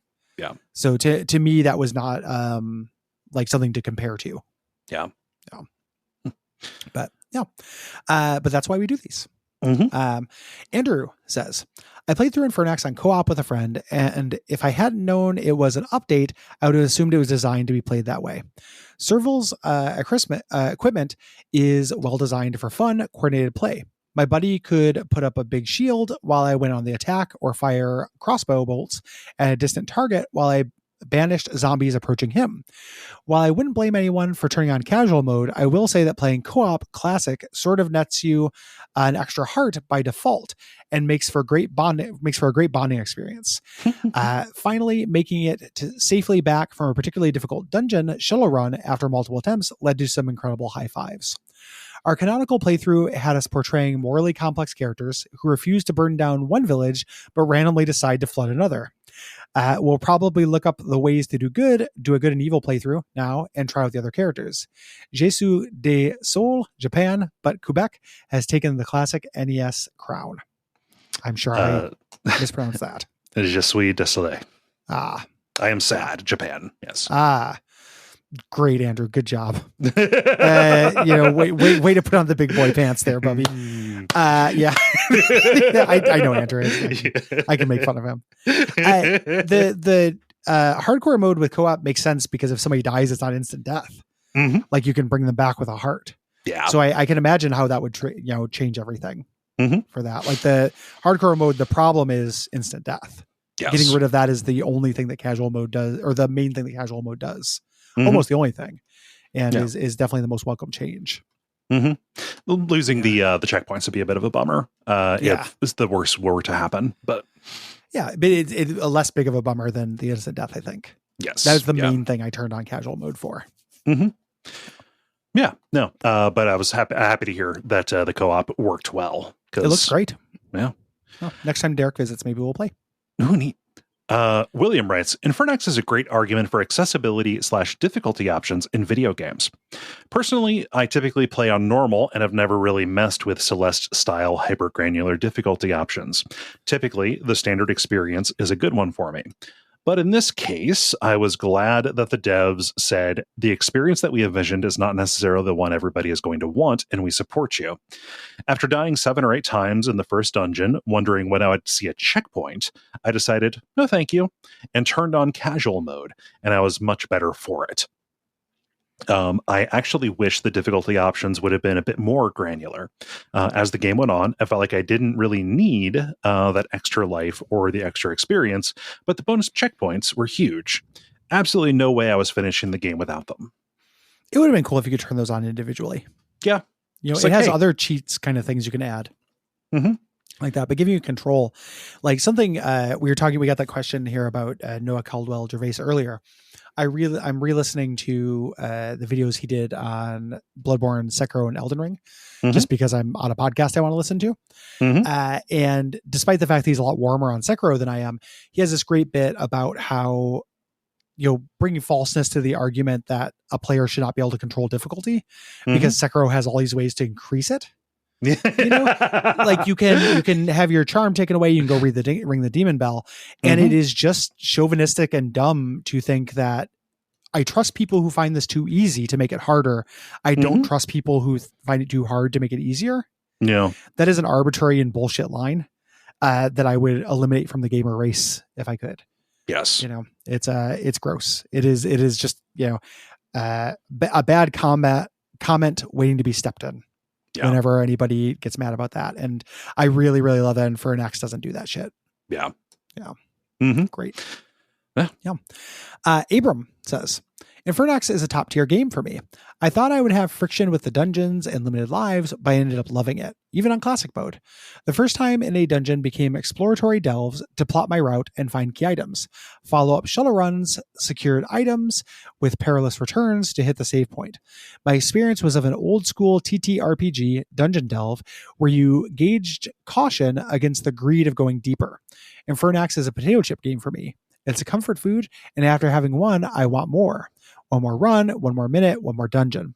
I beat this game 8 times now, 4 on Game Pass and 4 on my Switch. Not only is this a potato chip game, but after every run, they give you a coupon for a bag of a new flavor. Oh, that's pretty good. I like that as a metaphor. I like that little metaphor. That's great. Yeah, well put. And 8 times. Yeah. I could see it. I mean, what, that's got to be 40 hours or something. That's not. At the very least, I have a bad ending playthrough in me at some point. Yeah. Yeah. I want to say, I mean, I probably have a Maxim gun. Version I of didn't it. think of that. Yeah. Yeah. I could probably both. So probably 3, but probably not more than 3, but maybe. Yeah, maybe. Yeah. I played through Shovel Knight a few times. Like on a long enough timeline, I get nostalgic for this kind of thing. Yeah. I get nostalgic for good games. Yeah. We used to have Hope, Cash, and Reddick. Reddick. You mean Lance Reddick? Yeah. Okay. We used to have Lances, Hope, and Cash. Oh. Do you want to do the thing where we push Pentiment responses to after the admin if people want to nope out? Because there are some comments with spoiler stuff. It's so story heavy. Sure. Yeah. Let's read Resident Evil 4 Remake responses. Let's do. We have Jared writing, this game masterfully showed me the things I loved growing up and subverted my expectations just enough to keep things interesting. Remove Leon and Luis's creepy sexism? Great. Flip a familiar section 180 degrees? Heck yes. Add excellent new encounters like the wine cellar and the Bella sisters? Even better. But best of all, RE4 Remake made me grin like an idiot while simultaneously scaring the shit out of me. The double Garrador fight was delightfully frightening, and the new marathon sprinter regenerators chased me around the first corridor for a solid 5 minutes. Capcom both made me nostalgic and surprised throughout, and I'm happy to have had the opportunity to experience it again. Yeah. No notes. What section was flipped 180? I imagine part of the castle. Yeah. One of the castle rooms. So that's referring to. Yeah. The whole time I was playing Resident Evil 4 Remake, I was just like, oh, this is just pure joy. Yeah. Like this is a gaming experience without complication in the best way. And when I say complication, I don't mean the game isn't complicated. I meant my joy was not complicated. I wasn't sitting around thinking of ways I need it to be better or thinking about what else I could be doing. Yeah. Yeah. It's fully immersed. It's beautiful little game. Love it. Jake says, one of the things I love about the original RE4 is that it has such a specific tone and vibe to it. Leon is such a smug little shit, complimentary, and the camp really works for me. Going into RE4 Remake, my main hope was that they were able to capture this vibe, and for me, they didn't. I feel like they wanted to focus more on the horror and make it feel more contemporary with the other remakes and modern sequels. This led to a watering down of Leon, who still makes the same lines, but doesn't hit the same way as it used to. RE4 Remake is still an incredible game and really fixes the island portion for me, but as a complete experience, it doesn't measure up to the original for me. But hey, I am overjoyed to have both versions of the game out there. It's for me a matter of degrees, right? Like we talked about this in the episode, but like Leon is less stupid. It is less camp. It's not no camp, which would have been the bridge too far for me. Yeah. Right. Like if that makes any sense. And a matter of degrees is a good way to put it. And also, I mean, that conclusion, overjoyed to have both out there. Like that is the conclusion to draw. Absolutely. Yeah. And it's and that the degree of camp is going to definitely vary from person to person. I really want, I keep talking about Noah fucking Calderol Gervais. He did every Resident Evil game video that's like 7.5 hours long. And the tone switch stuff in Resident Evil 4 didn't work for him. Oh, he played it with the whole series, played them in a weird order and stuff. And but I would love to see if this fixes that for him. Oh yeah. Like if that tamping down of the camp does that, makes it more up his alley. So, yeah, maybe. Oh, yeah. He also correctly identifies it as the weird fulcrum from which Resident Evil starts, like them setting themselves up for another stagnancy right in Resident Evil 4, which is pretty prescient. Like, like, oh, that is what happened. Because it's not that long a line to like 6 and dumb CGI conspiracy movies about Tricell. Fuck, man. They went right from 4, which is, kind of its own standalone thing, right back to 5, which is huge globe spanning, threat, total military stuff, right? Saturation. Yeah. But then also like right back into the lore snarl, Yeah. And I'm a fan of the lore snarl. Fucking give that to me. I'm a piggy. I'm a sicko. But yeah, in a lull, this sucks. I love it. way. If somebody's like, oh, this is Blue Umbrella, like that will make me laugh. But I do like Resident Evil more without it. Like Resident Evil 7 was so much better before they started tying it into everything. I'm sicko. Give me that. Oh, tell me where the umbrella logo came from. I don't want it to turn into big steak and small beef going around solving world conspiracies. Oh man, tell me what Spencer did. Yeah. You just love hearing about Spencer. Yeah. Oh gosh, but yeah, they kind of fell right back into something, one of the major elements of the stagnation, which was the lore snarl. Yeah. What does Mike say? Mike says, longtime listener, first time writer. During the pandemic, I've been playing through the mainline Resident Evils, including my only playthrough of 0. That's one too many. And I'm wrapping it up with 5 and 6. I decided to play the original RE4 for the first time since the GameCube. Days before the remake came out. I finished it, but I bounce off of the controls hard. So I'm interested to hear why Gary thinks the remake doesn't obviate the original. That being said, my playthrough of the original spawned the only piece of headcanon I care to hold on to. I was at the fortress section when Mike came out of nowhere to wreck shit. Then it hit me. What if Mike isn't the helicopter pilot? What if Mike is a sentient helicopter? What if Mike is a sentient helicopter come to mow down humanity's enemies? I couldn't stop laughing during the remake because I think the new voice fits the theory better than the voice in the original. Unfortunately, the developers gave the pilot more screen time in the remake, but hey, everything that happened after Leon gets injected could be a hallucination, right? That's great. That makes me want like a Resident Evil fighting game where Mike is in the helicopter. Or it's just like that. It's like that One Punch Man fighting game where you can't play as One Punch Man, but like he comes in to finish people off. Yeah, Yeah. It's like he is Mike is the finishing move for every character. You just bring in the helicopter. Buddy. Yeah. I talked to in the episode a lot about how it doesn't obviate. To me. The controls don't feel that awkward to me in Resident Evil 4. Like they're different than standard, but it doesn't take me very long to acclimate, and I prefer stopping to shoot in that encounter design. Yeah, the encounters are not so dense. Stopping to shoot is like slower and more thoughtful, which I really like. I like having both options though. Yeah, so it doesn't obviate doesn't necessarily mean like, or it necessarily doesn't mean that one is trash and one is great. Yeah. It'd be a preference thing. And just like Jake said, I can be overjoyed that they're both out there. Yeah. Yep. So that's what we're going to read the Pentiment things here, which contains some spoilers. But before we do that, we're going to do our wrap up, announce next month's games and everything. If you've listened this far, we appreciate you. If you want to support us, and if you haven't already, you can go to patreon.com/Duckfeed.tv. $5 a month gives you bonus episodes, including that Resident Evil 4 episode we just talked about, and all of our bonus episodes from the past and the future. Yeah. We think it's a good value. You get a whole bunch of stuff. And you can leave ratings or reviews if you would like to. That makes a big difference. This episode is mostly listener responses. If you want to write in about the games that we're playing in July, the deadline is July the 15th. You write in by going to Duckfeed.tv/contact and using that form there. If you have thoughts about multiple games, please write multiple responses, one for each, and keep the responses short. You're about 2 paragraphs is what we're looking for. We're looking for specificity. Throwing this out there too. Please don't have your feelings hurt if we don't read your responses. We got a bunch of them. We specifically got a bunch this time. So we try to make the episode flow and have them not take a million years. Yes. So it is not personal. It usually means somebody else said something very similar. And if we just legitimately missed it or anything, apologies.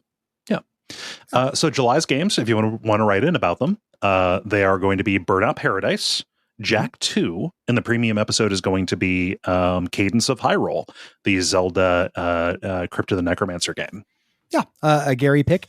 It is a good game. It's not like one of my all-time favorites, but I like the idea of Nintendo loosening their licensing, and it is a fun mashup idea. Taking, one of the things that I think is impeccable about Zelda. Like one of the only thing I think is impeccable about Zelda, which is the soundtrack, and making it a focus is real fun. Yeah. August, we are starting out with Mystical Ninja 64, or Mystical Ninja for the Nintendo 64. Yeah. Mystical Ninja starring Goman for the Nintendo 64. Yes. So if you've been wondering what Goman's up to, here he is. What about that lazy, perverted scamp Ibisamaru? Yeah, the idea of I haven't played these. My understanding is there's like a young kid who's a little muscle boy, and then like a old man, and you hang out with this old man and this little muscle boy, and you go around. This also adds a ninja lady, Sasuke. Oh, or no, a ninja lady. I forget what her name is, and a little like a robot, Sasuke. Yeah, sure. Yeah. Looking forward to playing that. A Nintendo 64 kind of Zelda like ARPG. Yeah. And then we've got our console RPG for the year. Yes. Which is two-parter about Dragon Quest 4. Dragon Warrior 4, if you're nasty. Yeah. This is, we haven't done a mainline Dragon Warrior game. Which is wild. Yeah, pretty ridiculous. It is a pillar of that genre. This is one I have affection for. It's also one that I built in some antibodies. Like this is a genre that is not for me in a general sense, but I am playing it on emulator where I can play it in fast forward. So when it starts getting very slow and you're just grinding out encounters, I can do those at up to 16 times the speed, which I'm really looking forward to because that drives me nuts. Yeah. But I also have fond memories of this. It's very ambitious for an NES era RPG. And has that good charming Dragon Quest music and monsters. Yeah, and an interesting structure that feels like that feels kind of modern, or at least adventurous. Having chapters for each of the individual characters before they come together. Yeah, it does neat stuff. Yeah. Like it's not as straight a putt as the most recent Dragon Quest game. Yeah. Like this very old one is significantly more ambitious than anything they put out for a while. Actually, in the main line. Yeah. There are multiple versions of this. Do we want to say we're not doing like how do we want to approach that? I'm doing the NES version because I need it to be emulated on my Switch. I'm doing the original version. Or on your Steam Deck, rather? Or on my Steam Deck. I think that we probably will get the gist kind of regardless. My understanding is there are changes. I think that if you end up playing a different version, we can discuss those changes if people are listening and they notice things are different. It's been released so many times. Yeah. I think that is probably better to not worry about it than to try to pin down a definitive version of it would be my feeling. Especially looking through it and trying to find the definitive version of it. There's competing. It's kind of controversial. Yeah. I have not decided which one I want to do just yet because I don't have the same version that you do. Like some of those niceties would be nice, but also I don't know, those DS remakes are generally pretty well regarded. I understand the mobile one's kind of a disaster, but I would rather have speed than better graphics for me. But if you prefer better graphics, I think the DS one is probably fine. I might try both or look up a list of the differences and see. So curious, but that is what we're doing for this year. And then finally, the premium episode of the month. This is a Cole pick, and it's one I would have picked if eventually if you didn't. So I'm happy about it. Cruelty Squad. Yeah, kind of a let's say a messy immersive sim shooter kind of deal. Yeah, like a scungy immersive sim boomer shooter thing that is intentionally off-putting and grody in its graphics. Yeah. And with, just from my understanding, some miraculous writing. Yeah. Yep. Very excited about wallowing around in the scum. It's a game that I've wanted to play since it came out, basically, and just haven't because of work reasons and personal. Yeah. Both kinds. Yeah. So yeah, it's a packed month, as August tends to be. And we are looking forward to having you come along with us. Yeah. We've said all the stuff. We appreciate we have not. We appreciate our producer, Gwen. Yes. Yeah. Thank you, Gwen. We appreciate you. And if you do not want to hear Pentiment responses, duck out now. If you do, duck in now. Yeah. Welcome back. Let's see. I read the last one for RE4, so you go ahead. Autumn says about Pentiment. I loved Pentiment, but had some trouble with the limited time during investigations.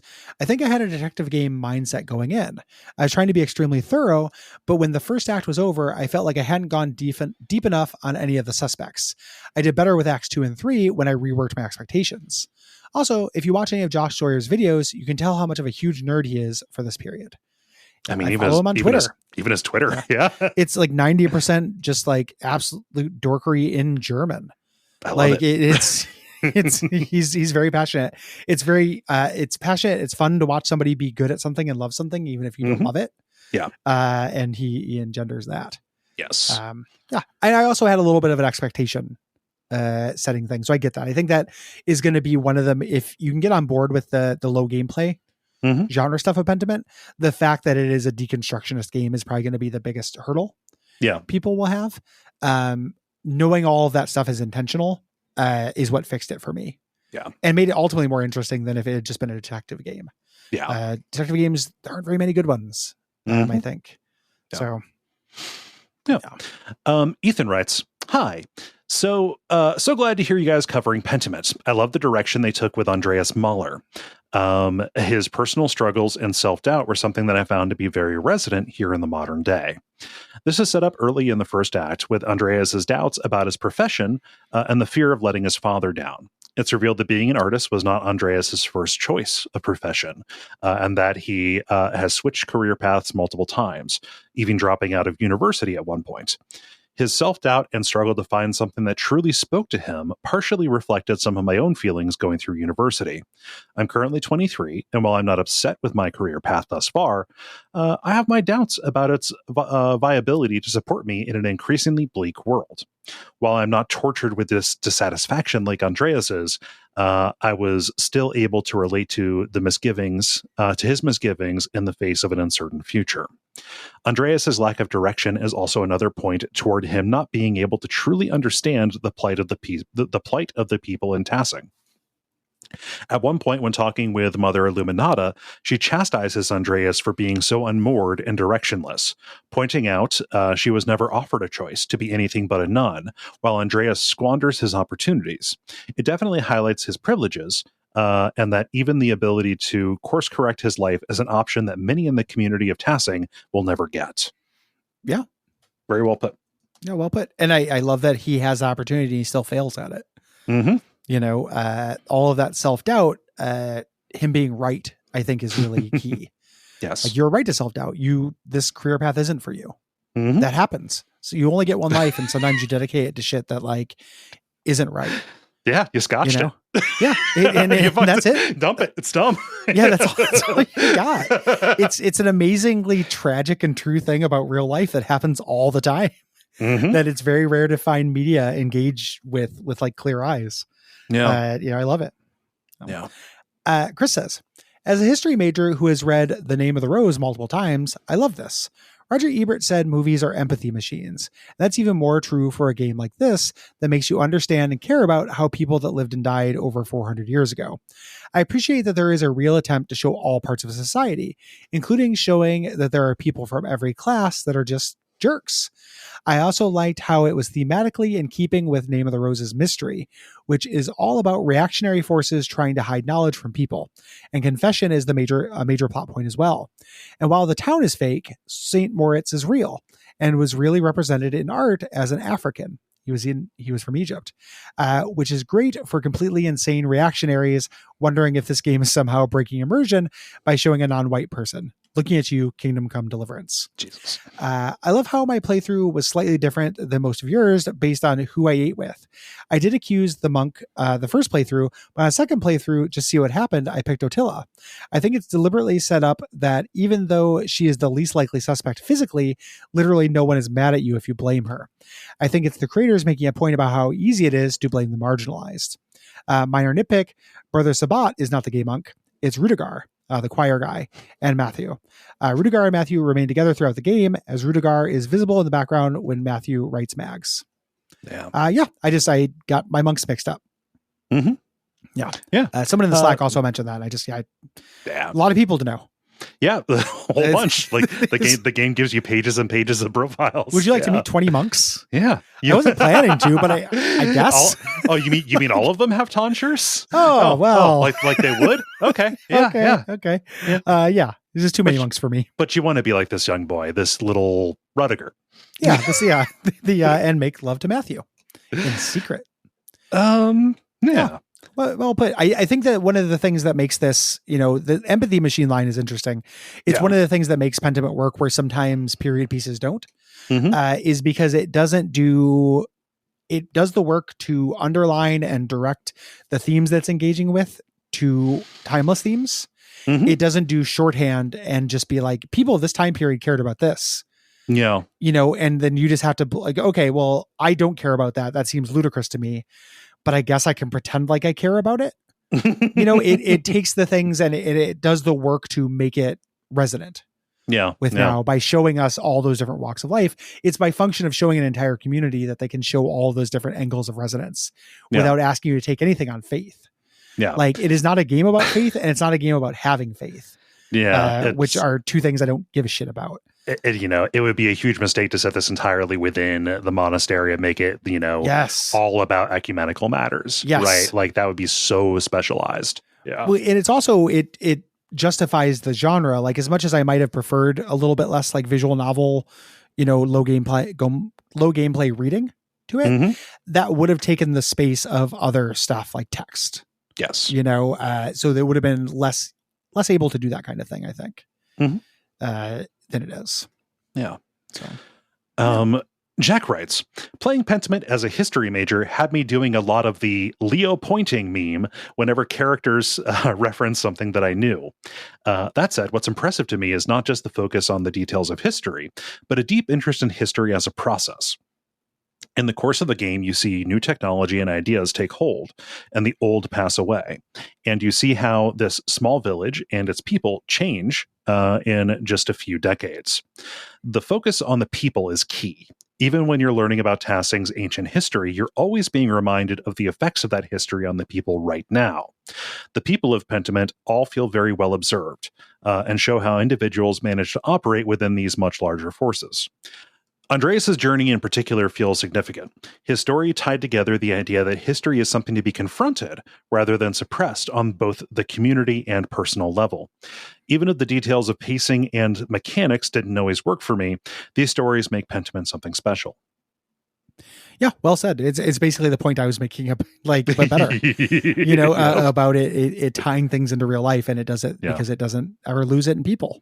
It understands like what possibly could matter other than that if you're telling a story about the human heart. What else, what's more important than people, and like not in a like shitty politician pandering way. Humans relating to each other is what is interesting about fiction. It's kind of all there is.